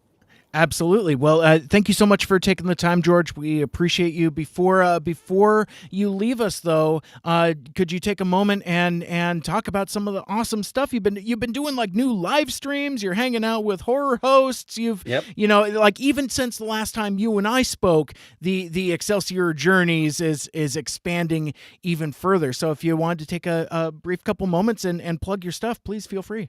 Oh, thank you very much. Every Tuesday, a new episode of Excelsior Journeys comes out on on all the different podcast platforms, and each week I'm talking with different creative people, up and coming, established, and creatives of all types. And it's been just an absolute blast doing this show. I got over 100 episodes now that are in the can, and this one, things just keep on rolling, and through divine some divine elements of things falling into place, I am now doing a monthly Q&A show on Facebook Live with horror host Ivana Cadaver, who is just an incredible human being anyway. But she offered me this opportunity to really kind of come in and curate an Ask Me Anything special with her last month. We had so much fun. We decided to bring in more people and do that every month. So at this time in December, it's going to be December 18th because of the holidays. But normally it's the last Saturday of the month. So that is always a lot of fun. And I'm finishing up with my National Podcast Post-Month Challenge show, which is called From Duck Till Dark, Outside the Marvel Studios, focusing on all the different Marvel movies that came out during and before the run of the Marvel Cinematic Universe. And those are the main things that I'm doing right now. And also just, doing the audiobook narrating and doing the writing myself. So there's a lot on my plate going You're on busy right now. dude, my friend. You are a busy dude. Yes. But yeah, it's been a pleasure to meet you guys and be able to chat Rocky IV with all of you, and just hoping that I didn't monopolize the mic too much. Don't be shy, my friend. Go be with your family. We appreciate you taking the time, and we'll definitely do something again. Hopefully sooner than later. I'll see if I can get on the books on your busy schedule. Sounds like a plan. All right, thank you Nice very to see much, you, George. Take care. Have a good one. You too. All righty, let's do one of those. All right. Oh, hey, and my screen's just reshuffled.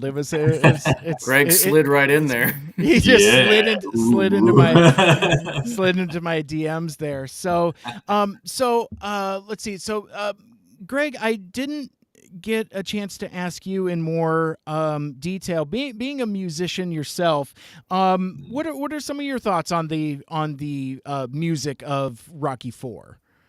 I mean, I like it. I'm not a huge. I like Vince DiCola. Don't get me wrong, but I don't feel that like his score for Rocky IV doesn't really affect me the same way as the Transformers, the movie, does. Mm-hmm. You know what I mean? Like, it's a good score, but I don't sort of go like, oh, that's that music from that scene in the background. Whereas like the Transformers movie, the Unicron theme, that boom, boom, boom, boom, boom, boom, boom, that sort of thing. Mm-hmm. And then of course all the like the Battle of Autobot City and all this kind of stuff. Those themes are like, like that's, and like Prime Death, like the music that plays under that, it's all sort of like this synthetic strings or whatever you want to call them, Mm-hmm. That to me is more iconic, but it might just be because I was a kid. And so Transformers in general resonated more with me than Rocky did when I was 8 or whatever, but the songs though fit like that. No Easy Way Out and what's the other one? Hearts on Fire. Hearts on Fire.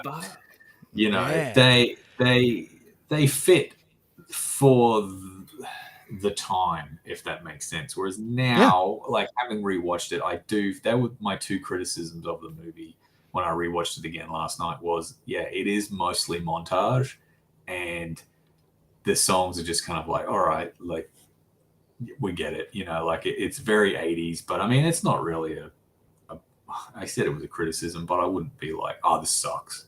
It's just like, I guess, okay. Where I feel let down in the music in Rocky IV in general is the fact that there isn't enough Bill Conti, personally. Interesting. Because it opens with Eye of the Tiger, because that was such a smash hit from the third movie. And there are people that will tell you the Rocky theme is Eye of the Tiger. And no, it's not. Right. That's a song that's from the third one.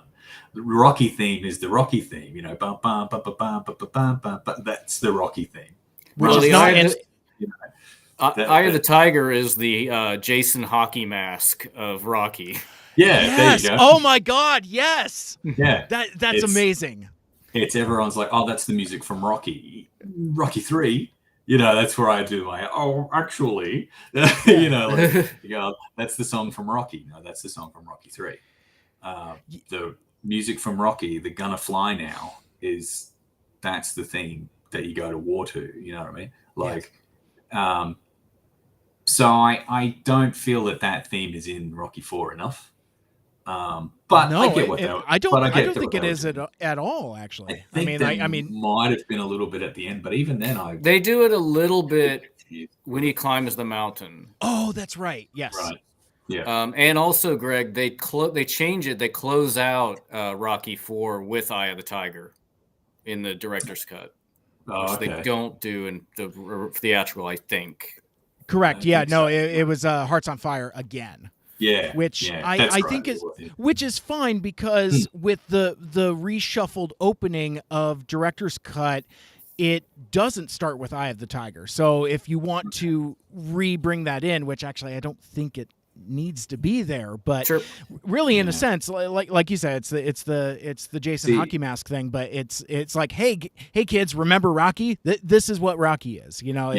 It speaks to the mainstreamness of Rocky IV. So I would imagine folks that aren't fans, or maybe even casual fans, when you say Rocky, more often than not, they think of Rocky IV. Yeah. I think when, like, if it was me, and like, obviously with no frame of reference or anything to ability to do that, but if I was suddenly able to sit down and recut Rocky IV, the first decision would be, are you opening with the recap of the Clubber Lang fight? Because if you are, then okay, open with Eye of the Tiger, because that's that whole movie. Yeah, fair enough. If you're not, if you're just going to open with whatever, then you got to have the Rocky thing. The letters come across the screen, Rocky, and then the music and all that, because that's the Rocky movie. That's how it starts.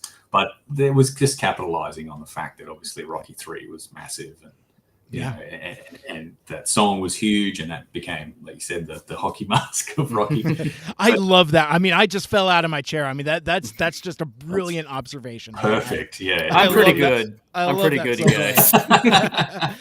But one of the things that is interesting about the legacy of the Rocky franchise is how casual folks kind of commingle it. Like for example, like folks think Rocky 1 and Rocky 2 are the same movie. It's like, or like the only difference is he wins at the end or something like that. Likewise, I think people conflate Rocky 3 and 4, into one movie. It's like, oh yeah, no, he fights Mr. T, then he fights Dolph Lundgren, that kind of thing.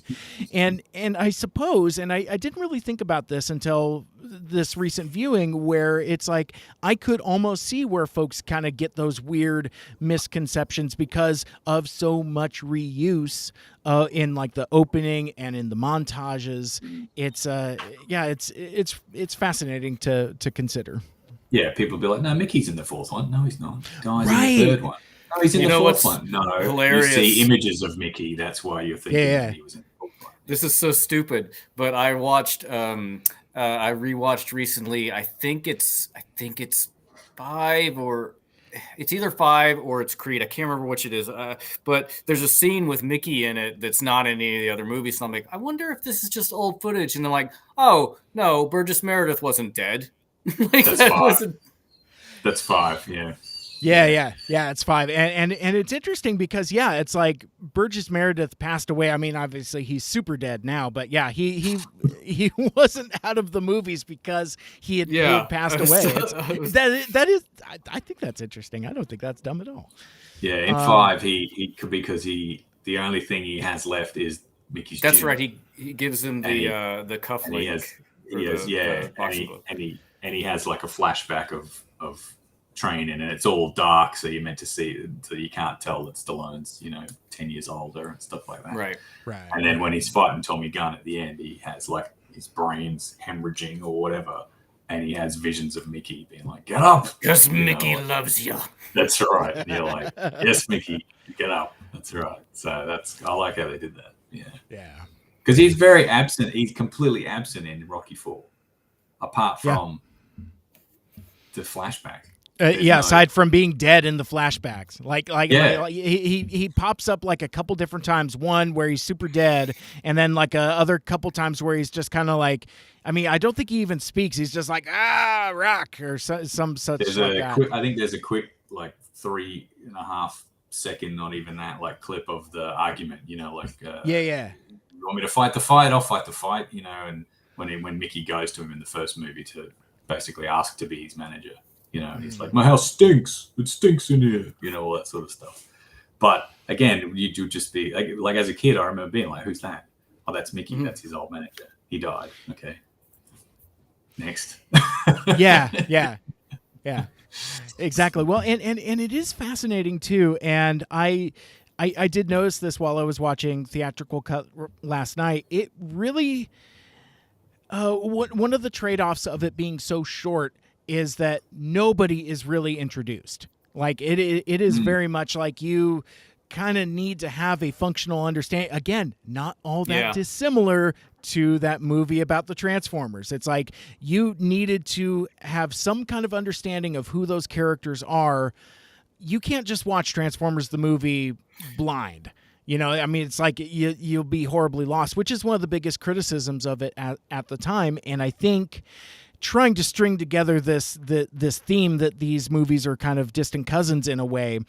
And I feel Rocky IV is kind of the same way, for some of us, Rocky IV was our entree into this franchise, but still in terms of like the character introductions, it's not very approachable. It's like you need those montages. There's a lot of shorthand where you like kind of have to understand what's going on. Yeah. And so I would say it's weird. Like if you've never seen Rocky IV, like this is where I've kind of like, I guess I think of the ones of us who've seen the director's cut, I liked it the most, I think. If you've never seen Rocky IV, I wouldn't necessarily recommend seeing the theatrical version. I think the director's version is superior in that capacity. If you have, they both still exist. I like them both for different reasons. But if I can just tell you the things I did, the subtle things I did like about the director's cut that's different, and it's not different. Like we've said, there's just little additions or changes. And one of the things was Dolph Lundgren does a lot more in the director's cut. He's downright chatty at times. Like, I'm exaggerating, but he has, I would say, roughly twice as much dialogue. He does, and not only I'm that, still making jokes, but for sure. Yeah. Not only that, though, they have reaction shots from him where it's like you see a lot of emotion he's just giving from his face that I don't think is present in the theatrical one. Because in my mind, in the theatrical one, he feels like a baby almost, where he's just a machine pointed at a problem and told to kill it. And he's weaponized basically. Exactly, and a weaponized symbol. Which we don't see any change in that until the very end, where he grabs the Politburo guy by the throat and is like, "I fight for me." There's much more subtlety in the director's cut where you see him like just be giving just giving face, where it's like you feel that there's a lot more going on in there. And that dovetails with a criticism of mine in the director's cut, which is they cut out a lot of Bridget Nielsen stuff. And I don't think it's as powerful as it is, especially, again, now that I could forgive it much more if we didn't already have Creed 2, but we do. And she's a huge part of that movie.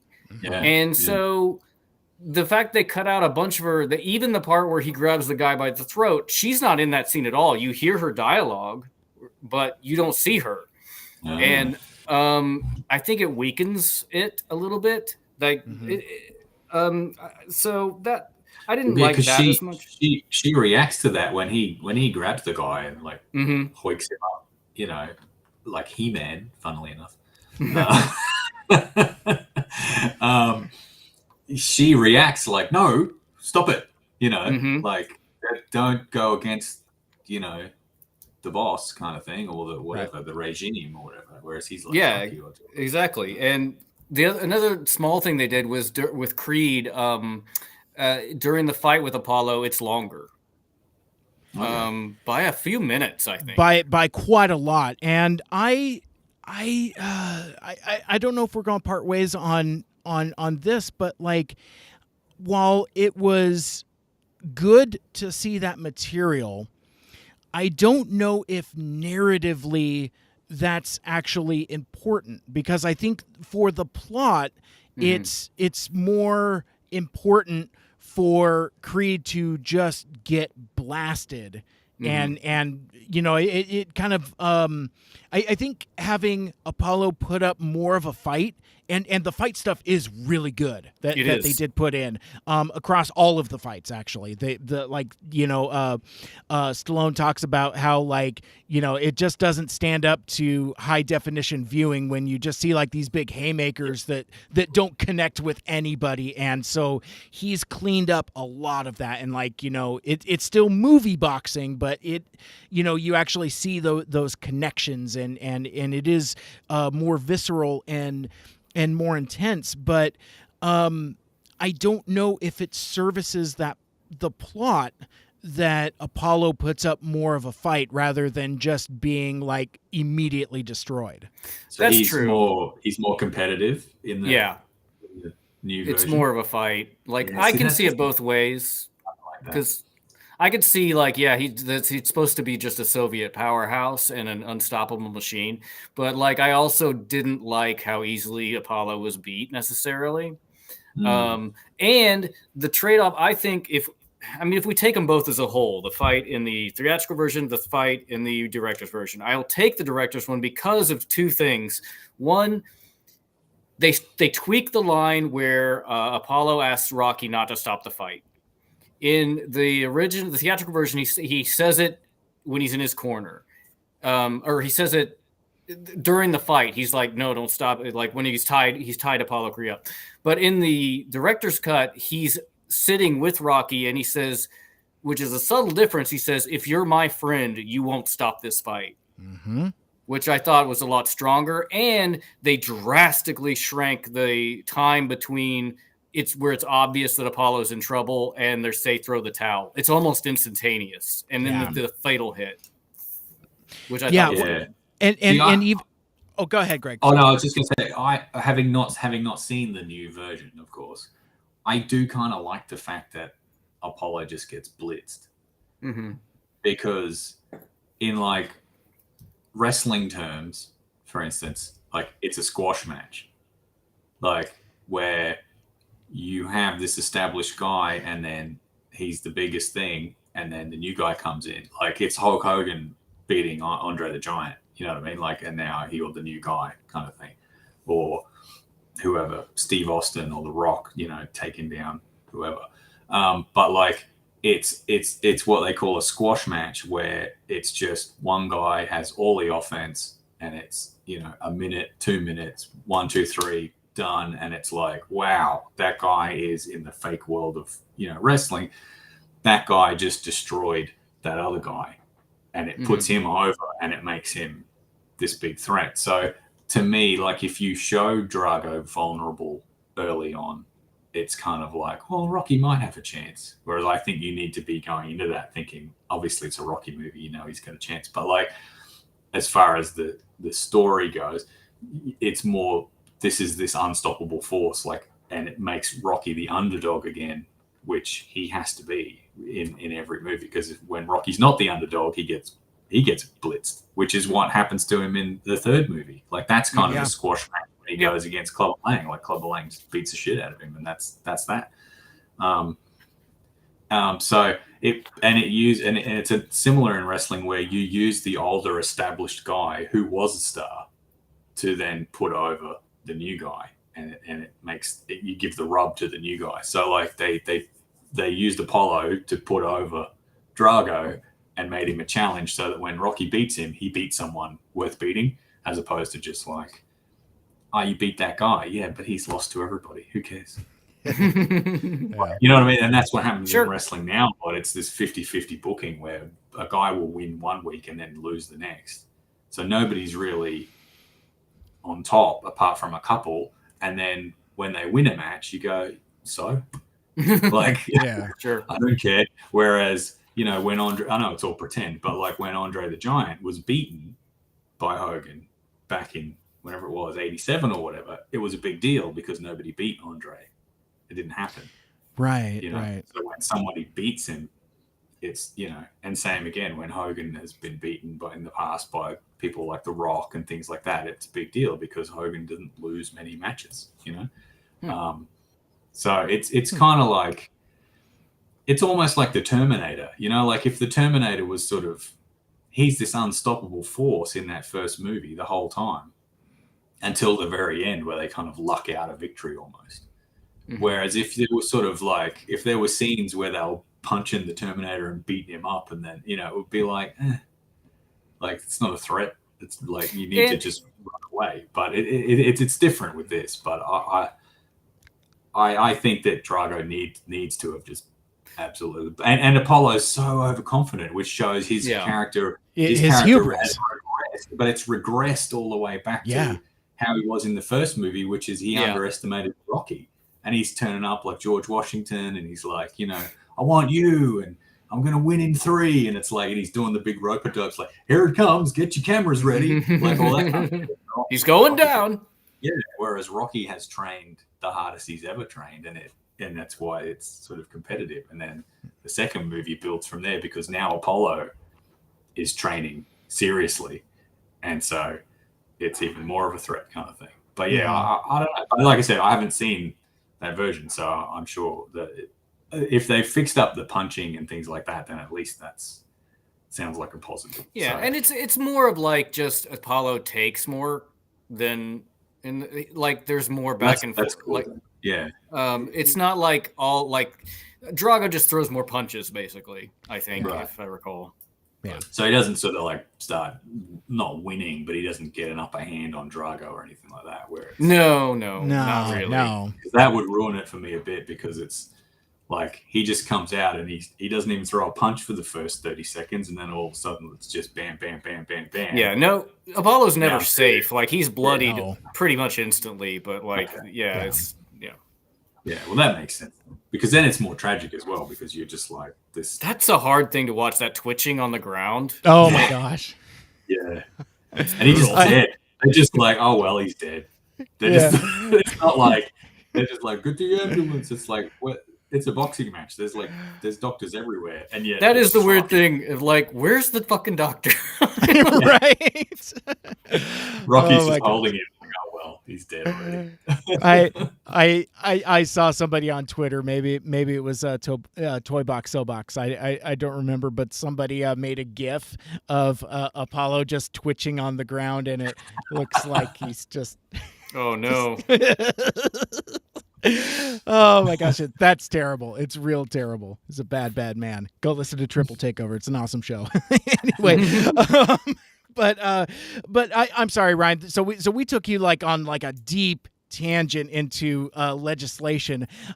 You had more thoughts about why director's cut is superior. Please continue. Oh, I would just say like I like that both exist. I like them both for different reasons. Like first of all, the theatrical cut again, like 3 and 4, any of them really, but 3 and 4 are ones I can just throw on in the background when I'm drawing or when I'm like editing the podcast or whatever. And because I know I don't need to see it to know what's happening, I guess, really. Mm-hmm.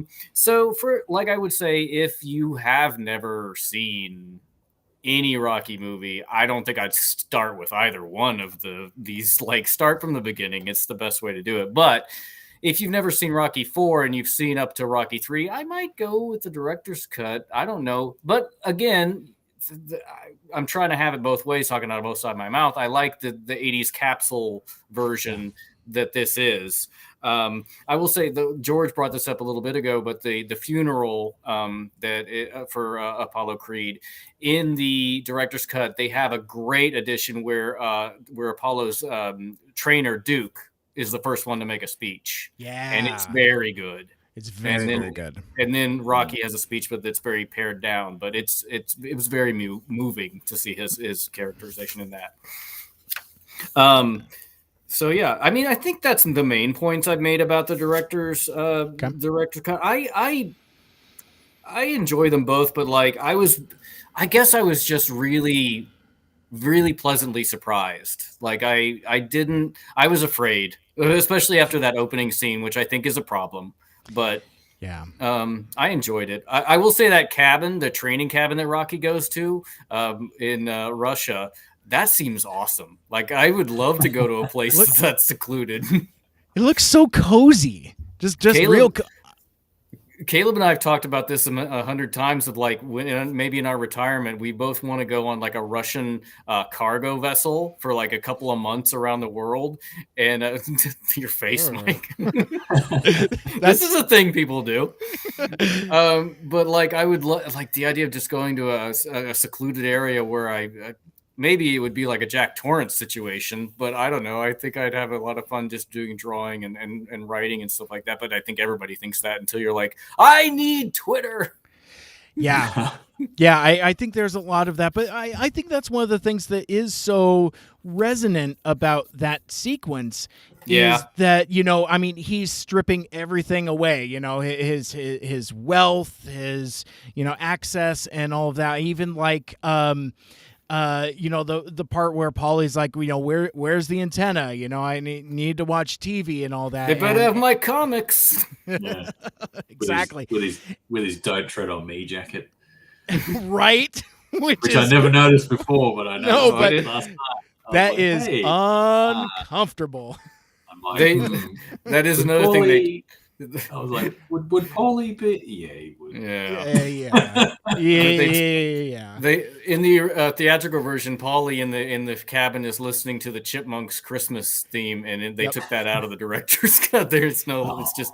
I mean, they're trying to be more serious, but like, that also, I do like the cinematography in this movie. I think the light and shadow is really well done. I think a lot of it's very beautiful. And like, this is a pretty obvious juxtaposition, but the thing they do with Rocky, where it's like all browns and greens and rustic training, and then the Soviet Drago, where it's all reds and whites and like eugenics. Very sterile and they show Drago running up the treadmill of the incline, and he's running up the mountain and chopping wood and stuff. That's pretty cool. Yeah. That so I had mentioned that it was the first time through for my wife for Rocky 4, and you know, you get to the end of the movie where it's like, what'd you think? And she liked it fine. Again, she's not into boxing movies, and she had you know, we talked a little bit about blind spots, and she's like, yeah, I'm just not into Stallone, you know, and I was like, oh yeah, that's right, that's why we're in love. We're an Arnold house. We're not a Stallone house. We're an Arnold household. But anyway. You should watch if maybe she hasn't seen that one either, but you should watch Copland if you want something completely different as far as Stallone goes, because he is not very Stallone in that movie at all, but it's still an awesome movie. It's or the Expendables. Which, ironically enough, and so she pointed to that. She's like, you know, I like I like Stallone when he's less self-serious. So she loves those Expendables movies, ironically enough. But yeah, no, it was just something about like early Stallone that it's very earnest, very self-serious, and that just didn't quite resonate. But the thing that she was telling me when I asked her what she thought about it, and she's like, yeah, and it just goes to show that good old-fashioned hard work will beat all of that manufactured stuff any day of the week. And I'm like, hey, you did the thing, you got it. You got it. Because apparently splitting wood and lifting your friends up in a cart is far more efficient exercise than running up a treadmill or running around a track. I don't think any of those things are accurate at all. It's quite ridiculous and not like chartable. Like you can't measure any of this, but it makes for good cinema. I like how it's like the old ways are better as we listen to a synthetic score. Yeah. I tell you what, and Greg, we were talking about the music earlier, and I also have a very similar take in that, like, I come to the music of Rocky IV from Transformers, not the other way around. So to me, it all kind of sounds like prototype versions of things that I've already experienced fully realized in a different movie. Like Ryan, you had said, like all the Drago stuff, it's all very much like prototype Unicron stuff with the industrial air cannon stuff, steam, all the steam, the pistons, all of that stuff. And it's like, I've heard this stuff done not better, but maybe like more fully realized, I think is a better way to put it. But I gotta admit, I was I was doing a little bit of tidying up around the house. I was doing a little vacuuming, and I'm all like, I had fucking training montage stuck in my head all morning, and I was vacuuming, so I wasn't really cognizant of it as I was just humming this training montage melody, and my wife was like, is that from that Rocky movie? I'm like, yeah, kind of gets stuck in your head. And she's like, yeah, it's pretty awesome. After watching these two movies like back to back on duplicate days, my girlfriend was like, thanks for putting those songs in my head all day long. Yeah, she is also more of an Arnold fan. Her favorite action movie is Commando. So let off some steam, Bennett. Oh my gosh. So gentlemen, as we, because it feels like we're getting to a closeout point, final thoughts on the legacy of Rocky IV, the longevity of this franchise, and maybe things we, I don't know, might not have touched on yet. Greg, let's see we'll check in with our international correspondent of these very, very American movies. I think Rocky IV still holds up fairly well as a Rocky movie, I would say. Like, I wouldn't necessarily say, like, on its own, I really think it needs to be like the fourth in a series of whatever it is now, 8. Technically 8. Yeah, with Creed, yeah. So and I think like when they do Creed 3, or maybe like this Drago movie that Stallone is going to make, I hear rumors that he's going to do a Drago movie. I don't know. I think I need the full sequel legislation. It should be like Rocky 8 : Creed 2 or something like that. You call it like Rocky 9 - Creed 3 : Drago or something like that. Just go ahead.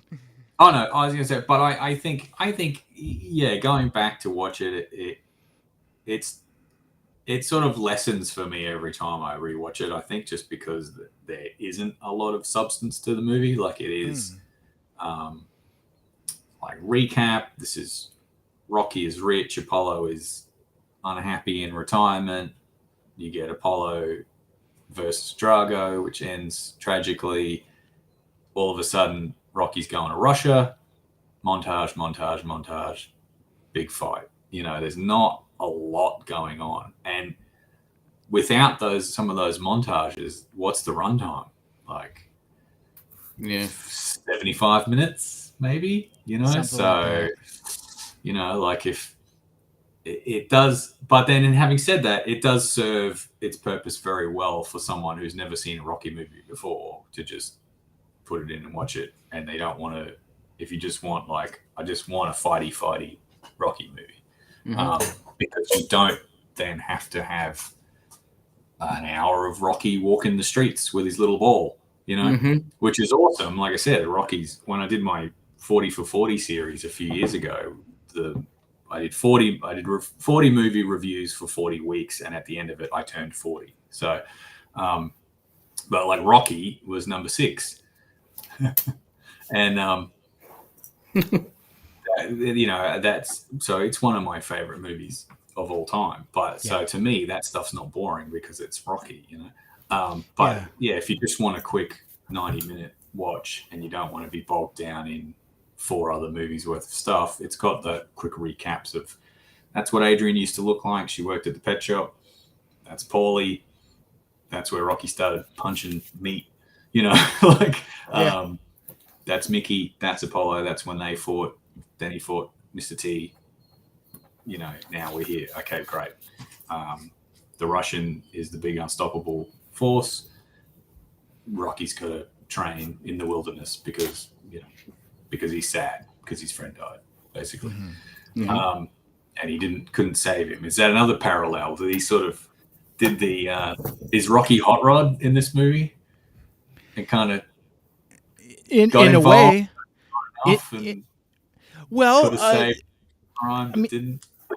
I would say especially in the director's cut, because that it is, well, no, I guess not. I don't think that works. I don't think it works. It's like once you start pulling at that taffy too much, it's like, oh no, that really falls apart really quick. But I appreciate the effort. Also, he doesn't throw the towel in when in the theatrical one, at least he doesn't throw the towel in when he has the chance, and then he's too late. It's kind of the same, except, but like as Ryan said, it's more it's faster and it's more simultaneous. Whereas in this, you don't. I guess if Rocky was truly Hot Rod, he would be like halfway through the match and he'd be like, "Hey Apollo, look over here," and Apollo would be like, "Huh?" That would be the what's going on over there, and then Drago would just slug him out of nowhere. So I need like a little bit of ADR where like they're waiting for the doctors and he's Rocky is cradling Apollo. He's like, "Apollo, forgive me." Yeah, there you go. Yeah, exactly. Apollo's just like, no.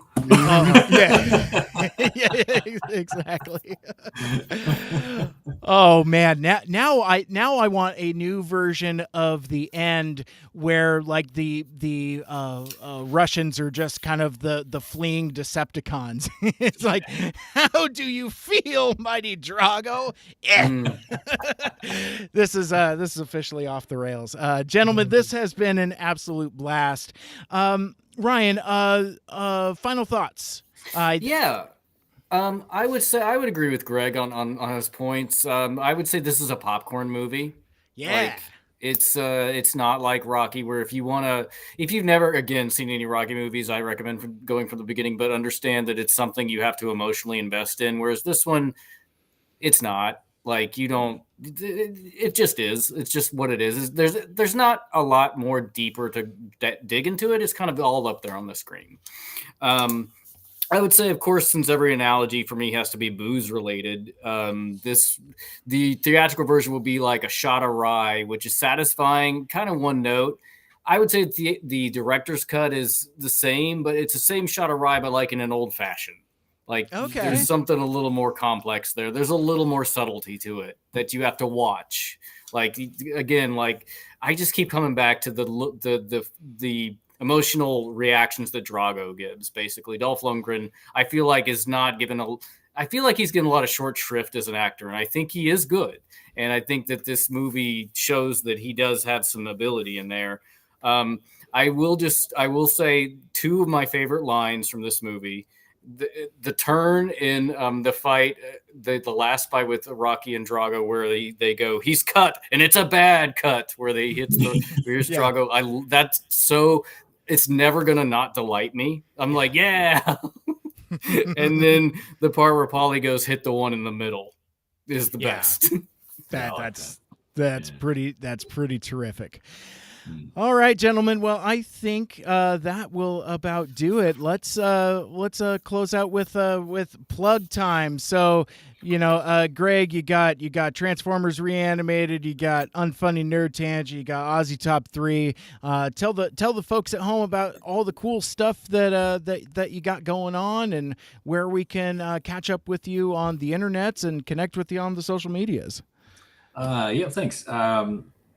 Well, I guess I spoke about sort of wrestling before. If you're a sort of fan of wrestling, I do a couple of shows on the Steel Cage podcast network, which is mostly wrestling related. I do one wrestling show, which is called Aussie Top 3, which is myself and two other Aussies, Stacey and Steve. And we basically pick a topic and we give our top 3. So top 3 world champions, top 3 worst this, top 3 best that, top 3 WrestleMania matches, SummerSlam moments, whatever you want to pick.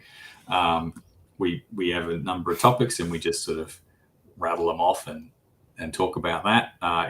It's been fun doing that show because wrestling at the moment is pretty bad, so it's not really fun to watch or talk about at the moment. But it's fun to go back and watch all the old stuff and reminisce about the times when we enjoyed it a lot more. So. Also on the Steel Cage Network, but it is on its own feed as well. If you're not interested in the wrestling, is Unfunny Nerd Tangent. So you can get the Unfunny Nerd Tangent shows through the Steel Cage feed, or you can just get the Unfunny Nerd Tangent shows if you're not interested in wrestling at all. You just want to hear about movies and TV shows. We pretty much just break down whatever's come out, or like whether it was Eternals, which was our latest episode with you, Mike. But in the past, we've done most of the Marvel movies, but we have gone back and done some classics like, Jurassic Park and Big Trouble in Little China and stuff like that.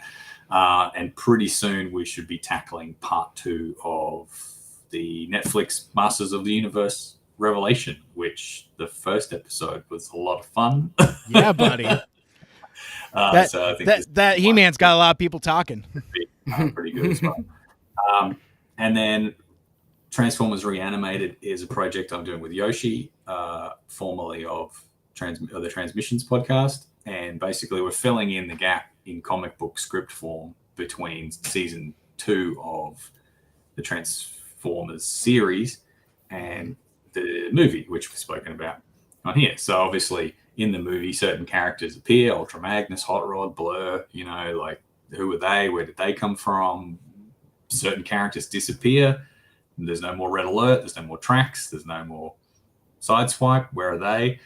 And of course, the status quo has shifted where, the Decepticons are in charge of Cybertron and things like that. So we're trying to, in universe, there's a 20-year gap because the series ends in 85 and then in the movie, it's set in 2005. So what happened in that gap? Well, we're sort of filling in that gap, and we're on issue 28 at the moment. They're not full comics, they're just the scripts, but we do get cover art by various artists. Ryan has done some for us, which have been awesome. I really like the Piranacon one. You beat me to it. I was gonna say I really like Jet's take on Piranacon. It was one so of cool. my favorites of all the covers we've had done, actually. But the latest cover for issue 28 was done by Bob Budiansky. So, people familiar with Transformers will recognize the name. He's basically the guy that was handed a bunch of toys in 1984 and told to come up with names and characters, and he did. So I think barring Optimus Prime, he pretty much named nearly every G1 Transformer, at least in the first 2 seasons or around that time. There it is. There. So that is Blur, and you'll see that Blur looks a little bit different on that. He looks a little larger, possibly slower, and in our sort of nod to Dr. Manhattan, that story kind of reveals how Blur becomes Blur. Nice. But yeah, so Bob Budiansky did the cover for us, which is awesome because a lot of people recognize him as the writer on the original sort of first half of those Marvel Transformers comics, but a lot of people don't realize that he actually is an artist as well, as you can see there on the screen. And we threw in a little Jack Angel tribute at the top there with the corner number box there, since passed away recently. But yeah, transformersreanimated.com is where you can go to get any of those scripts. Plus, there's the occasional article and stuff that Yoshi or I will put up about how we came up with the story or how whatever we got to. But yeah, that's pretty. Oh, and next month, of course, will be yet another Christmas issue for Reanimated. Nice. So that'll be fun. Very cool. It's called Christmas with Reflector, if that has any value in a tease. I'm excited for that. I love what you guys have been doing with the project. It is so cool. Oh, thanks. Yeah, it's been a lot of fun because we've been able to deep dive into some characters and stuff where they weren't given. Like, for instance, I did a bunch of research on Blur, and I was like, from what I can tell, I could be wrong, there is never really been an origin story for Blur. He's just he's fast. Okay, why is he fast? He just is. Well, we've come up with an origin story where he becomes Blur, kind of thing. But we've been able to deep dive and bring back like the female Autobots and stuff like that, and obviously Piranacons are like a character where it was never in the show at all. The Omnibots and the Monstercons and things like that, like where they were never, or Pretenders, we're sort of working on that sort of stuff. So because there's 20 years, so you can have a bunch of stuff that comes and goes, and then without having to sort of just be like, oh well, that was never in the show, we can't do that. So yeah, it's been fun. It's good, and we've got plenty left. So yeah. Because you're what, at least like a dozen ahead or something you told me once. It's like like 30, I think. Yeah. Jeez. Wow. Something like that. Yeah. That's a lot. We've got scripts up until about issue 52 or something like that, I think. So wow. They're not all perfect. Like we haven't perfectly edited them and all that, but we've at least like you could dump like at least a solid 25 just down and go, these are done. Boom. So but basically, like it's not going to end anytime soon. It's become self-sustaining at this point. Yeah, we won't be stopping. It'll only stop if we are stopped. Let's put it that way. I hear you loud and clear. Cool. Well, again, it's always a pleasure hanging out with you, and thanks for taking the time to join us here this evening. It's very much appreciated. Ryan Jett, my best good friend. Let's talk about everybody's favorite Rocky adjacent Transformers podcast. That's right. What's new with the APDC? Well, if any of you know Mr. Seibert and aren't aware of the Autopod Decepticast, shame on you. Or him. Yeah, full stop. Our podcast covered Transformers the movie 1 minute at a time, and we started reviewing G1 episodes after that in order. We're almost finished with season 2. Our next episode is Cosmic Rust, which comes out December 5th, dropping on all the podcast things. Basically, it's just 3 lifelong Transformers, lifelong friends talking Transformers. Caleb tolerates Transformers. He's aware of them. He's our everyman, since he's not on the podcast to defend himself. Right. And it's pretty funny, if I do say so myself. There's this guy, Ryan, and he's the best one. He's the cutest. You can listen to us anywhere you can find podcasts, Apple Podcasts, Stitcher, Spotify, TuneIn. We have a website at autopoddecepticast.com. We have posters, buttons. We have the ones you can see behind me.